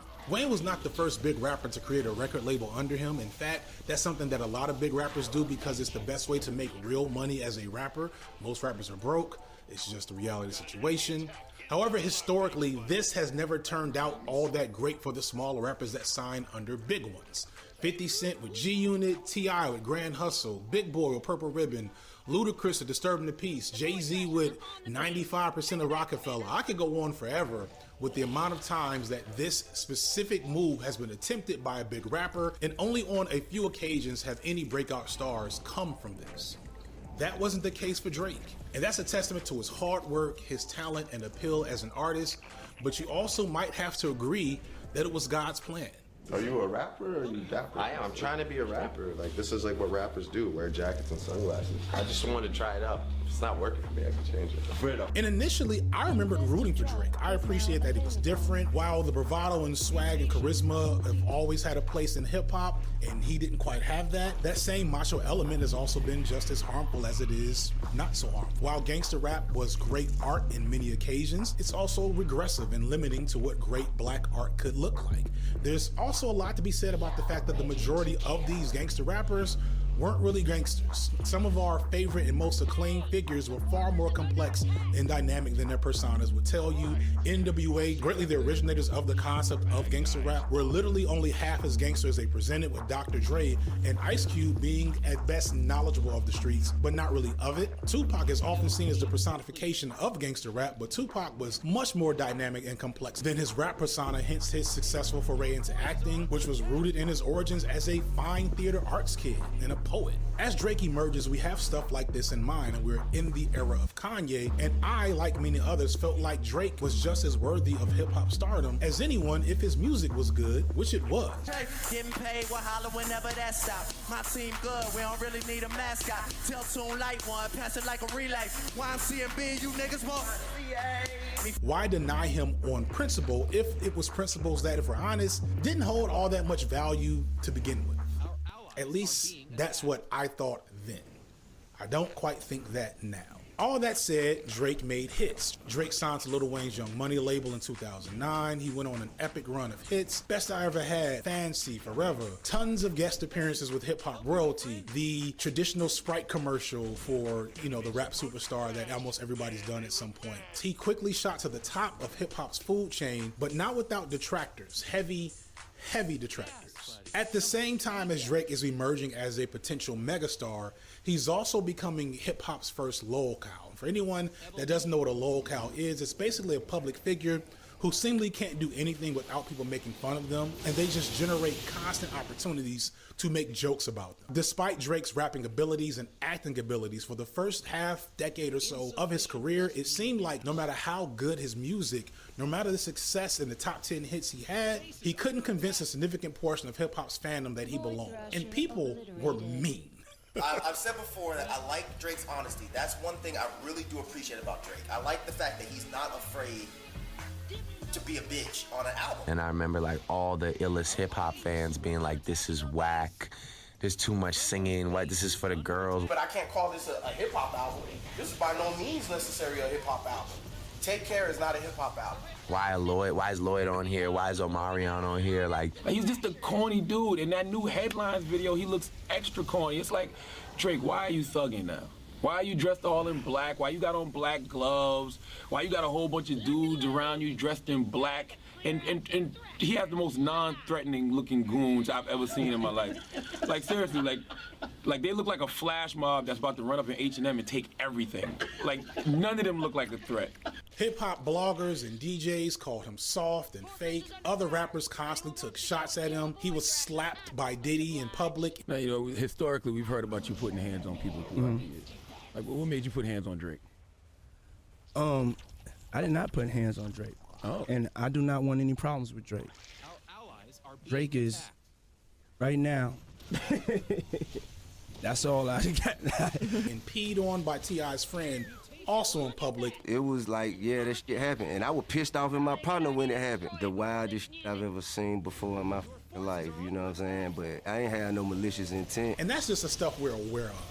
And remember, Drake's basic need, especially at the time, is to fit in, is to belong. You hear this preoccupation with rejection in a lot of his early music, and it's clear it was a driving force for him and one of the reasons why he wanted to be so successful. But even as he was becoming successful and getting plenty of cosigns with other major and respected audiences, there was still a clear refusal to treat him with the regard that he had low-key earned through his success by this point. There haven't been too many people that did it and like were respected like super lyrically hip hop, like for real hip hop, like the core of hip hop. It was always like they attained commercial success, but when you mention great MCs, you kind of don't hear those names. Drake didn't want to just make money. Drake didn't want to just be popular with his fan base and with this other fan base he was developing that will come back later. He wanted to be taken seriously as a rapper and as a part of hip hop culture. He wanted to be seen as one of the greats for his era. So despite his many detractors, he kept pushing for that respect, and it did produce some success. In 5 years, I'd like people to view Take Care at that point as another point of consistency, man. Another over delivery on something that people thought I was gonna drop the ball on. In 2011, Drake would release one of his most beloved albums by his original fans, Take Care. And by original fans, I mean black women. This is also something that will come up later. This album, widely considered a classic, won over almost everyone except for those hip-hop purists. But by then, those hip-hop purists, those gatekeepers, as I said, were greatly declining in influence anyway. This album was saturated in R&B elements, more introspective, more sensitive, more about love and love loss. It also won him his first Grammy Award and was the focal point for his upcoming headlining tour. We were watching it on the iPad, the pre-telecast, and it kept cutting out. And then it just cut right back on for the moment where they're like, best rap album goes, and they said Take Care, and I almost was like, oh, I didn't, like, it almost didn't even sound like my album. And then we just started going nuts, and we got out literally in the middle of the street, blocked cars, we all hugged. Drake was showing himself to be an unstoppable force despite the memes and the jokes and the disrespect. But he still wanted that respect and that rap credibility. So for his upcoming Club Paradise tour starting in February of 2012, he rejected the advice of his label and refused to bring on R&B acts to match with what he had put on Take Care. Instead, he signed up 2 up-and-coming rappers to be his opening acts, A$AP Rocky. I'm trying to earn the right to call myself A$AP Drizzy one day. It's like, and Kendrick Lamar. You know, I sat down with Drake in Toronto a while back when I did my first show out there. He called me up, and we had a few drinks, and, you know, he always said he was you know, appreciative of my music. You know, I've always been a fan of his music. And we've just been chopping it up since, man, and, you know, hit me up one day and said, you know what, handpicked, man, I want you to be on this tour with us. In every way that Drake is an anomaly or glitch in hip-hop at the time, someone that didn't seem to stand a chance based on their background, Kendrick is the exact opposite. I'm so far ahead of my time, I got people 5 years from now pressing rewind. I'm hardly impressed with y'all. I hate rappers. Where the true artists at? If it ain't a good picture you draw, don't bring it to the architect. Kendrick Lamar is from the legendary city of Compton, home of the aforementioned NWA, and came up under the influence of numerous gangster rappers like Snoop Dogg, Dr. Dre, MC8, and so on. Lamar's upbringing has all of the classic touchstones of the black experience with poverty in America. From Compton, I could have easily came out and said, I did this, I did that. I done killed a whole bunch of niggas, I done punted. Just giving off fact where I'm from. That ain't me. I gotta talk about my reality. Kendrick dealt with money and food insecurity, drugs and crime in the environment, housing instability, untimely death, gang activity, everything that a rapper is expected to need to be taken seriously, to be seen as real in hip-hop culture. Kendrick had that. But unfortunately, much like Drake, he's also coming up in the era of Kanye. So all of those things that would have been amazing benefits to his career 5-6 years earlier didn't really matter as much in the moment. Despite hip-hop culture moving away from the formula that Kendrick fit into, it was still pretty obvious early on that he might be special.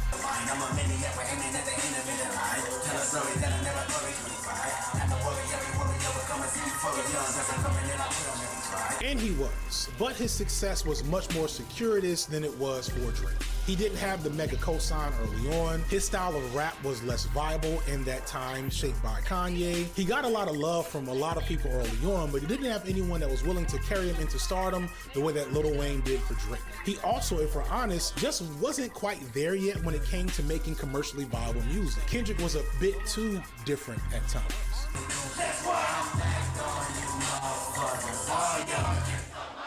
It also didn't help that Kendrick suffered from the experience that he grew up in. Kendrick reportedly dealt with depression and anxiety even as a kid, which isn't surprising considering that environment. As a former social worker, I can tell you that a whole lot of black children suffer from mental illness and instability from their environment, and it never gets addressed as they get older. You can tell in Kendrick's music that there is a brooding, foreboding sense of dread and pessimism, and this is something that came through in his later works like Damn, But I'm Getting Ahead of Myself. Kendrick was signed and had just released Section 80, which was successful but not enough to propel him into superstardom, but it was enough to get him recognized as an up-and-comer, landing him in a BET Cypher in 2011. And I probably can touch the sun with my bare hands. What are your plans? To win the Grammy? Sweet taste of victory like Oprah's. Don't judge me, that's just some irony, trust me. He was also busy working on his follow-up album when he got that call from Drake to go on tour as his opener, and there's not much known about this time, but I can't help but theorize that the seeds of this beef probably started here. Two running themes emerged from Kendrick around this point in his music and interviews, which is his purest view of hip-hop as a culture, as well as an intense desire to be recognized as, if not one of the greats, then the greatest of his generation. I came into this business wanting to be the best artist, the best rapper, you know, so I went and studied the greats, you know, the usual suspects, Tupac, Jay-Z, Nas, of course. Kendrick is what one might call a hip-hop purist. You can see elements of that specific philosophy in so much of his art and persona. That label, hip-hop purist, doesn't have a perfect definition, but to me the best way to explain it is to look at the difference between, like, the way people might operate in a religion. You'll have the practitioners, people that associate with a particular faith or go to church or temple or whatever regularly, but then there's the disciples of that belief system that dedicate a lot of their lives and the way they live to be within the framework of that belief system. To make it less dramatic maybe, there's people who like Star Wars and watch some of the Disney shows, and then there's people who collect all the materials and even read the Star Wars books before Disney even bought Star Wars. Yes, this does mean that most hip-hop purists are very much nerds, and yes, they do have the capacity to be very, very annoying. And I say that as someone who's kind of a nerdy hip-hop purist.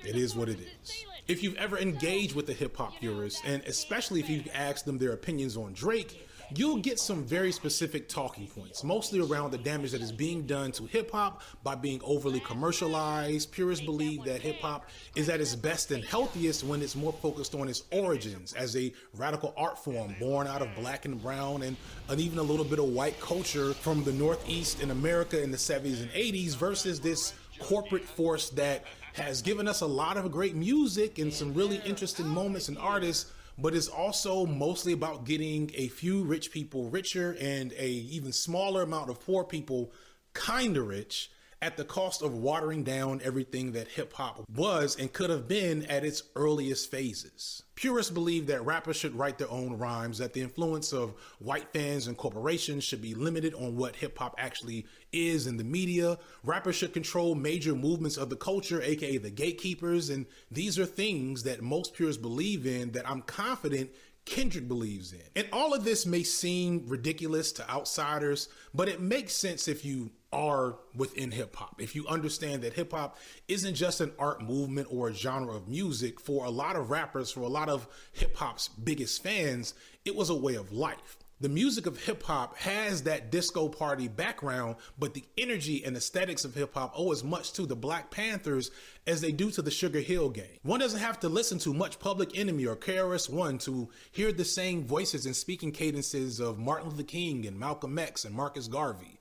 But these are the types of things that have been pushed aside more and more and more as hip hop became a bigger commercial enterprise. And this change didn't start with Drake, but by the time Drake becomes rap's biggest star in the early 2010s, many purists have begun to notice that the balance of hip hop is off, and Drake to many represents that imbalance. And so I can't help but think that upon meeting Drake way back in 2012 and having to open up for him, that it's possible that Kendrick was kind of disgusted with everything about Drake. I'll explain why later, but there's a lot of reasons Drake was hated that aren't just about him being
Oh, you know what?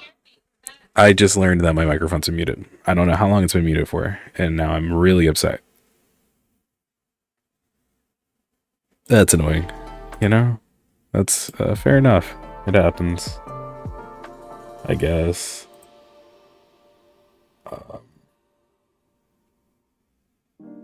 Wow, that's so crazy to me. Not a banger. Manage goals.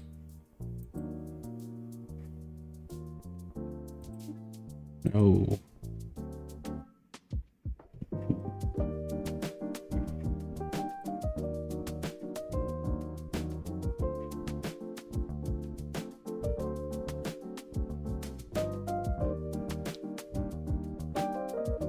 Yeah, see, there you go. See, now we're a little bit bigger. Goal. We can do 30, guys. We can do 40, right? This is like a fundamental belief about all of us, right? We can go from 30 to 40, 1000%. I don't know if that also deleted the goal or not. Might have. Oops.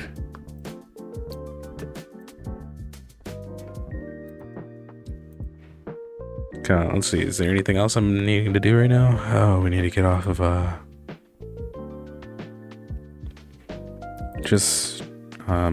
just get off of. Go to just chatting.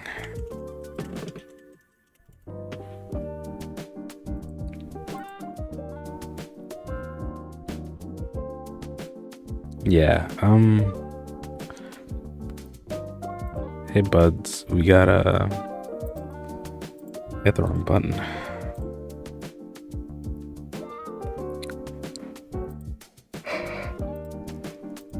And outside. San Diego, thank you for one of the greatest nights of our lives, and until the next time we see you, take care. By the early 2010s, the previous generation of hip-hop stars had begun to slow down. Kanye was doing a lot of his experimentation and was also showing signs. I'm really happy for you. I'm gonna let you finish. But Beyonce had one of the best videos of all time. Jay-Z, Lil Wayne, Jesus. 50 Cent were fading Why does he into the do background. that? It Not was to be time mean crown to a Kanye. hip-hop, and Drake was the Cause I just closed out the fucking video, bros. My bad. My bad. My bad. So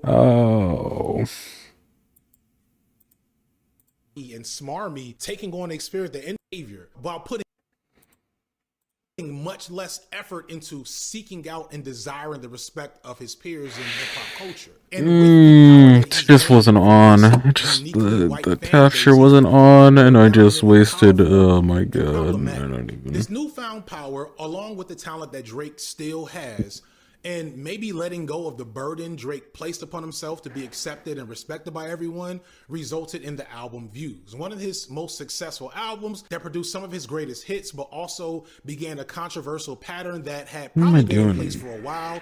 It's just that the old Drake put in more effort to hide what he was doing.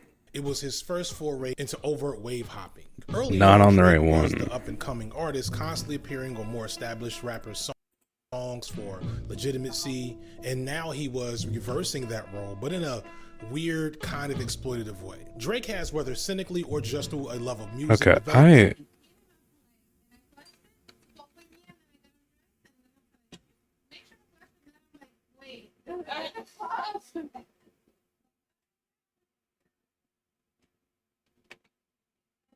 a knack for recognizing the next big thing.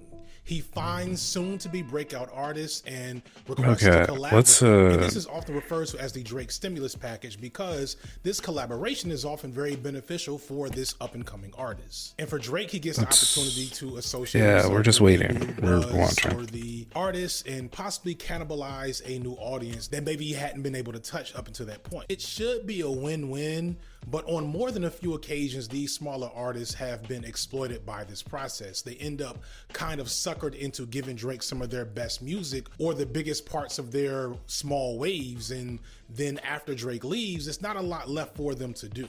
This was the conflict between Drake and The Weeknd, who reports that most of the songs off of Take Care, the album that many consider their favorite from Drake, were originally his songs that Drake basically coerced or forced him into giving up. Do you think also the fact that things didn't work out with The Weeknd, you know, he ended up doing his own thing, you know, like you said, you would embrace almost building another star, though. You're not really going out of your way trying to make it happen, but if it did happen, you'd be able to deal with it and embrace it, and then that didn't work out. Do you think that kind of overlaps a little bit of this kind of organic thing you're building all over? With Abel, we had our run. You know, we had our moments on Take Care. And you know, my features on his project. Whatever happens, he just really came to me at one point, came to all of us and was like, look, like I don't want to sign under another artist because I feel like I could be just as big or bigger, and I want to start my own thing. But even if it's not this kind of nebulous Drake stimulus package thing, there's also been times where Drake outright steals shit from other artists in terms of style and aesthetics. The most blatant example of this is the song I Love to Cha-Cha by artist Drum, which was then remixed by Drake and then released. I'll be right back. Lol, Exadeed.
Oh, Lordy Lou, I'm back. As its own thing for Hotline Bling, one of Drake's biggest Um, hits, to be honest, Next time I should probably just react cheer it, to be fair. Just make him big.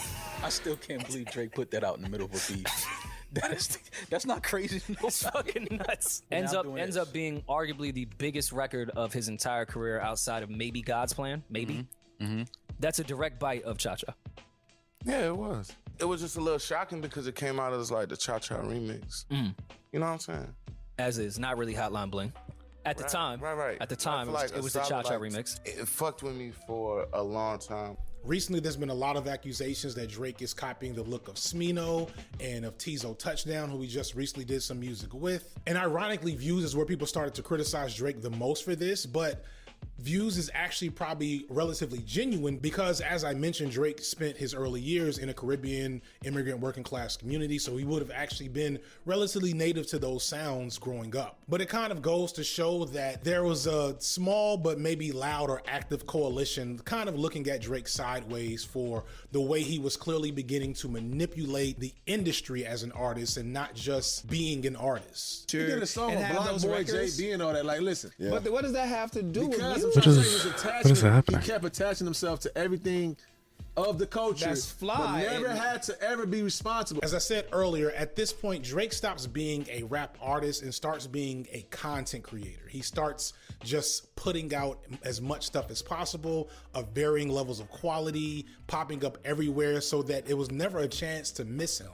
Now, the good thing is most of the time when he popped up, you liked what he had to offer you, but it does feel like you were getting a product as opposed to something unique and useful from him as an artist. And from Views until now, we are in Drake's most honest era, which is not necessarily a good thing because we kind of start to peel back the layers for those of us who have been critical of him in the first place. We find out that Drake has a bad habit of sleeping with or on some level courting other men's wives, girlfriends, and exes as a way to hurt them for seemingly no reason at all other than this seems to be a thing he's into. Most famously, the example of Drake sleeping with Lil Wayne's girlfriend well before Drake had really moved into mega stardom, at a point where this really would have been a bad decision. It would have been a situation where he could have risked cutting off his most significant cosign and advocate, but you know, hey. Will you rap about that? Do you think it'll end up on a song maybe you two might, you know? No. No? She still be texting me and stuff, you know? They stop texting me too, for real, because it still hurt. Does it really? No.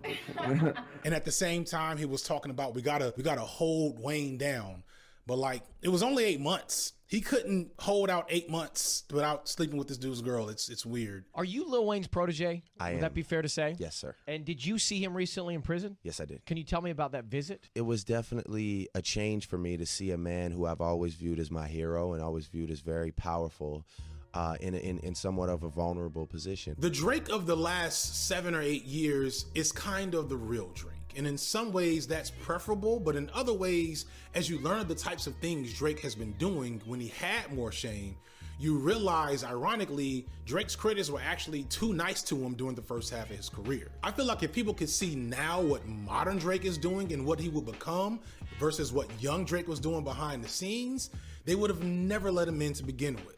For example, do you know who really should be upset with modern Drake? Black women. As I pointed out earlier, Drake built his career off the backs, or should I say the ears of black women. Black women? Black women did it? To act like a sensitive rapper, Oh my lord. act like a ladies' man. And that is why I'll be you back. never try and beat the master at his own game. Well, I thought you were the sensitive artiste/clothing designer now. Okay, I'll be back. When will you learn? I'm everything.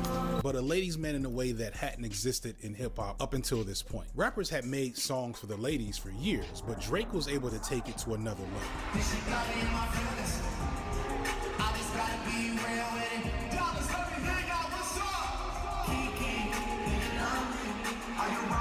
Greatly because of the gangster thug elements that other rappers like needed to survive and thrive in hip hop at the time, any type of love song from most rappers still somehow managed to be overtly misogynistic a lot of times. But Drake had a way of censoring black women in his music that most rappers either weren't capable of doing or were too prideful to do because it would make them look soft, which of course is how Drake was often regarded early in his career.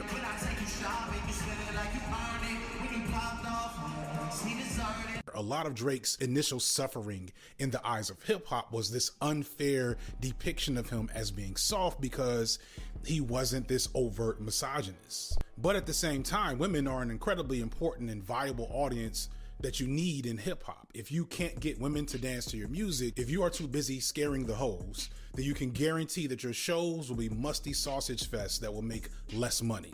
This is my favorite part of the show because it's time. It's time to scare the hoes. Meanwhile, Drake's tours, the aforementioned tour for Take Care, was one of the most lucrative tours of the early 2010s.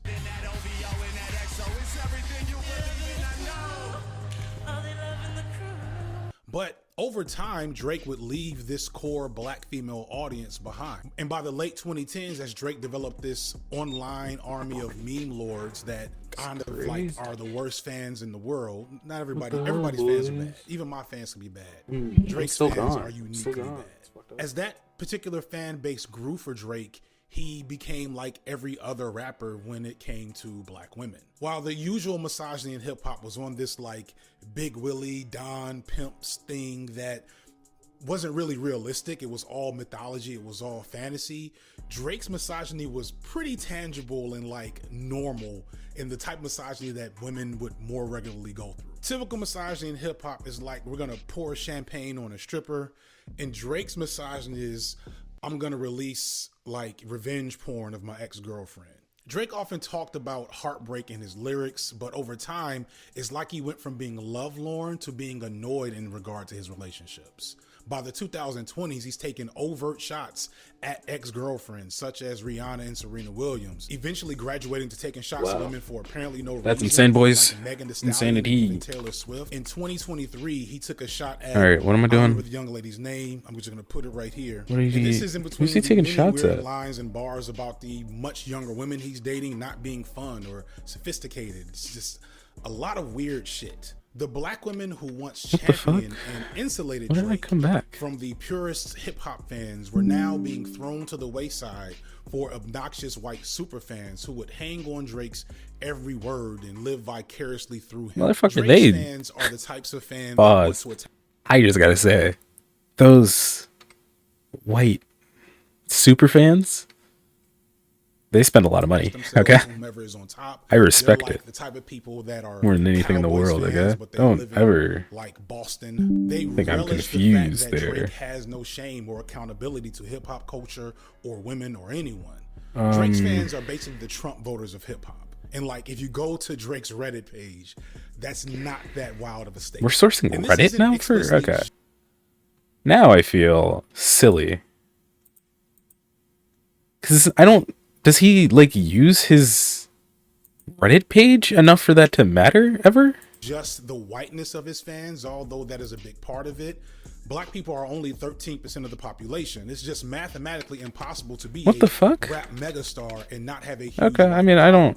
However, there has don't always hate been it. an unspoken understanding between rap stars and their white fans that the music is for them. This is but very not for them.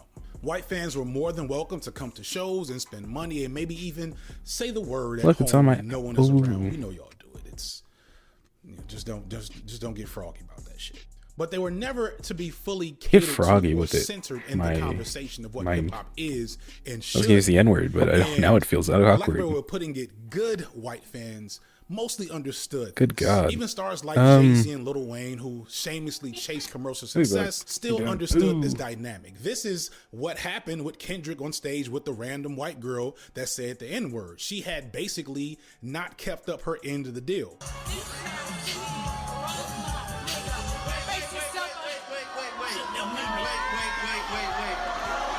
But to be clear, this isn't some altruistic, super pro-black shit.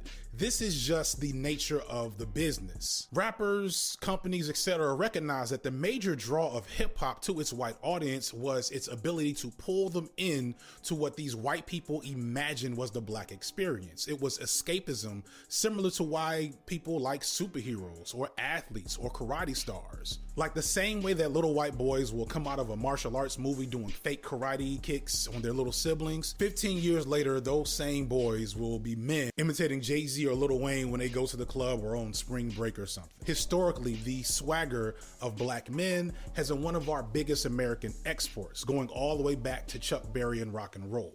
Check out my black men's fetishization video for more on that. But understand that all the features about black manhood that get us shot by police, racially profiled, kicked out of schools, etc., all that negative stuff that we experience, we on occasion through hip hop flip it into something useful by selling our own dysfunction back to the people that cause it. And in doing that, we find ways to escape or maybe even elevate ourselves. This isn't exactly a good thing, but it's something that has benefited black folks on multiple levels. And there's been an understanding that we will export this blackness for the financial gain and then also protect it so that we remain in control of it, i.e. the gatekeeper. That was their implicit job, because if we don't control it, then we don't get to dictate the terms of this swagger. And we risk losing the direct benefits while still being the main people who suffer under it. And today we have Jack Harlow and Tom McDonald and countless others. Today the slang and lingo and dances that we innately just create just through the nature of our reality and the innate talent of our people, that stuff is so proliferated through media apart from us that we get no credit for it and thus no benefits. And Drake isn't the core reason why this happened, but he's emblematic of that change because he perfected the process of doing it during this time period while Kendrick was gone. Hip hop had changed so much, not just in the preceding years where Kendrick went quiet, but since that era with the emergence of Kanye. The culture of the internet and influence in social media was much more prominent than the actual music when it came to hip hop. It had become more about stan culture and who your fave was than whether or not they were actually giving you good music. And the tastemakers and thought leaders had drastically changed to the point where we still had a few good ones like your Sean C or Anthony Fantano, the whole Hip Hop DX podcast, etc. But they were also sharing space with some more not so great gatekeepers like your Academics or your Adam 22 or the plethora of hip hop podcasts that half the time just sound like old weird dudes yelling and not really talking about good music. I'ma hold this thing. Get the fuck out of here. You mad? Because I'm gonna make money with Birdman and you ain't making me hold this money because you fucking flopped.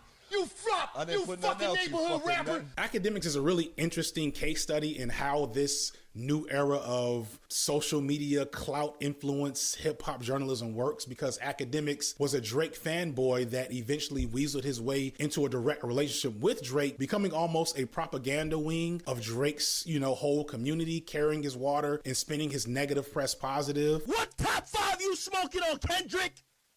Because my top 5 is Drake, Drake, Drake, Drake.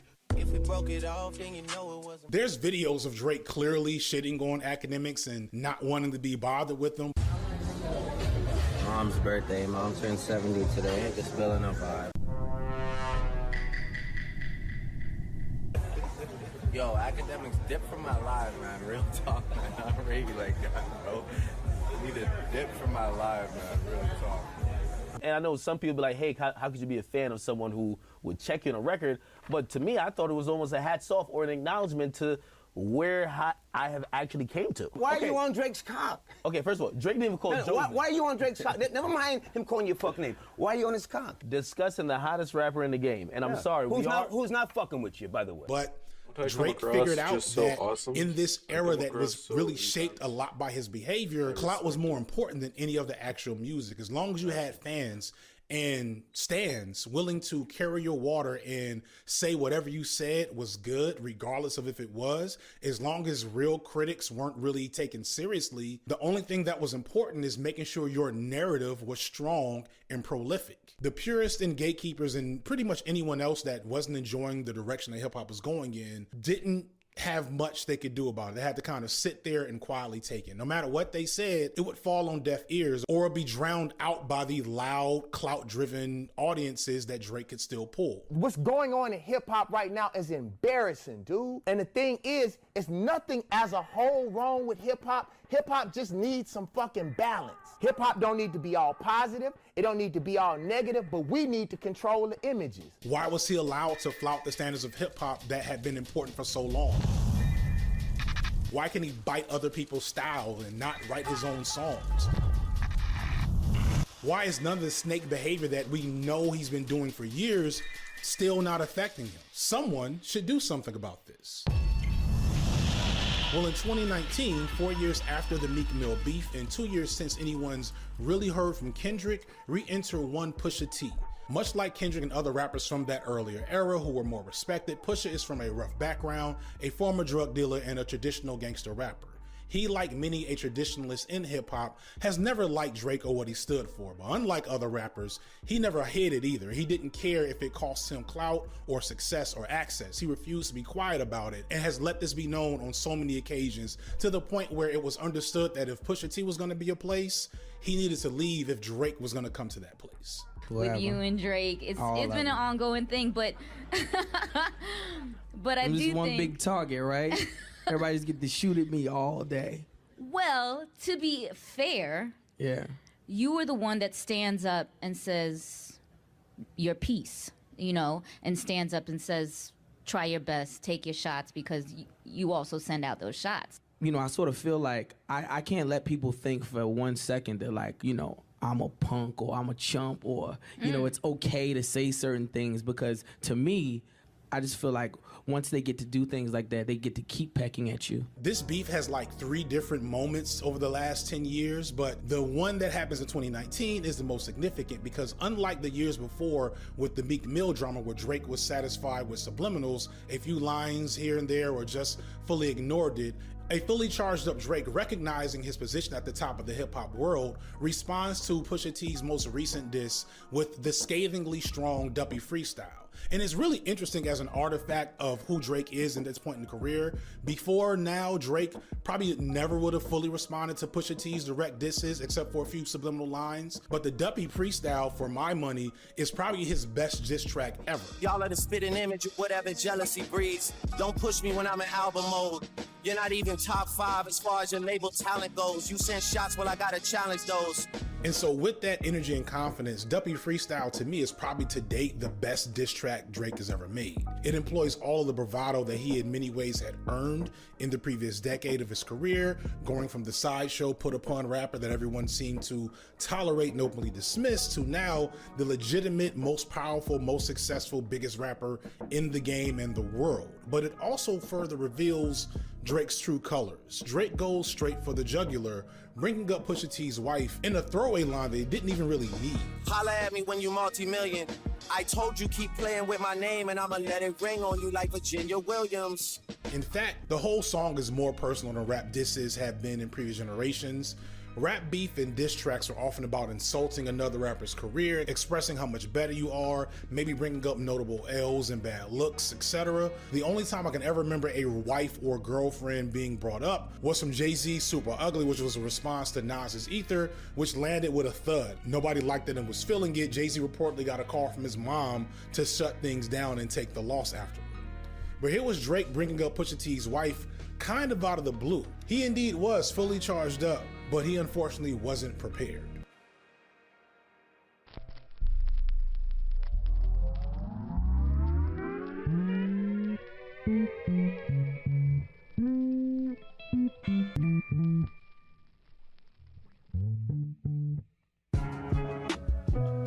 Pusha T had laid a trap and was hoping that Drake escalated things in some type of false flag strategy so that his next diss, the story of Adidon, would feel deserved. But even with that preface, the story of Adidon still stands to me as the cruelest, most ugly thing to have ever happened to any celebrity in some type of public feud. Did you wake up this morning feeling bad at all? No. Boy. Now, I mean, he did mention your fiance's name, so I guess it was, you know, I've the gloves been are wrong, all and I just can't live without you. In the story of Adidon, Pusha T makes fun of Drake's friend who was 'Cause suffering baby from some got type of autoimmune disease at the time. You can blame it on me. got that man is? He makes fun of Drake's biracial angst 'Cause in his I've history of been trying hard to fit in. wrong. Confused, always felt you weren't black enough.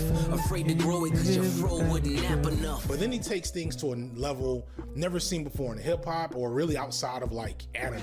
We're talking character, doctor. Let me keep with the facts. You are hiding I'm a leaving us in child. this Let dark that boy void because come it's so home. gone. Deadbeat I want motherfucker to leave playing you border on the fear patrol. of X. He exposes that Drake had a baby with a former adult film star that he was hiding in another country, allegedly. My face for the is purpose all of you can announcing his see. presence with an Adidas This is all campaign that there which is brought left in the millions. world. It was a savage attack on everything Drake had built and was building. It killed any semblance left of Drake's nice guy facade, which had been dying a slow and ugly death up until this point. It took away from him this possibly amazing moment as a father, the opportunity to enter his child into the world on his own terms, and probably cost him millions of dollars since this Adidas campaign that was allegedly happening was obviously canceled. And when I was making the record, in Response, which was a real record, I know people think it's like some myth. It was like on this Vinyls beat, and I just found myself saying things that like one seemed really out of character just because I was like deeply invested in the situation and getting very angry.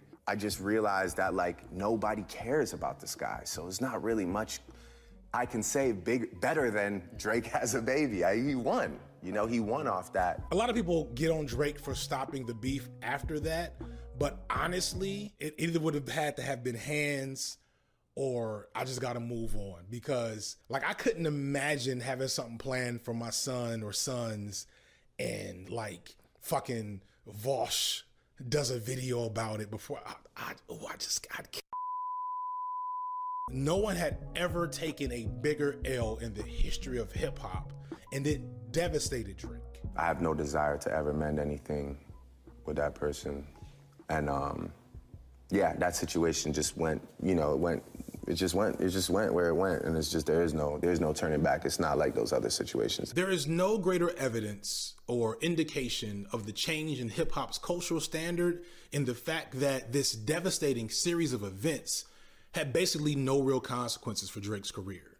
In previous years, huge losses and personal beefs in hip hop, along with mediocre music, would signal the end of a rapper's career. Cannabis was being looked at as the future king of New York before LL Cool J did him dirty in their battle.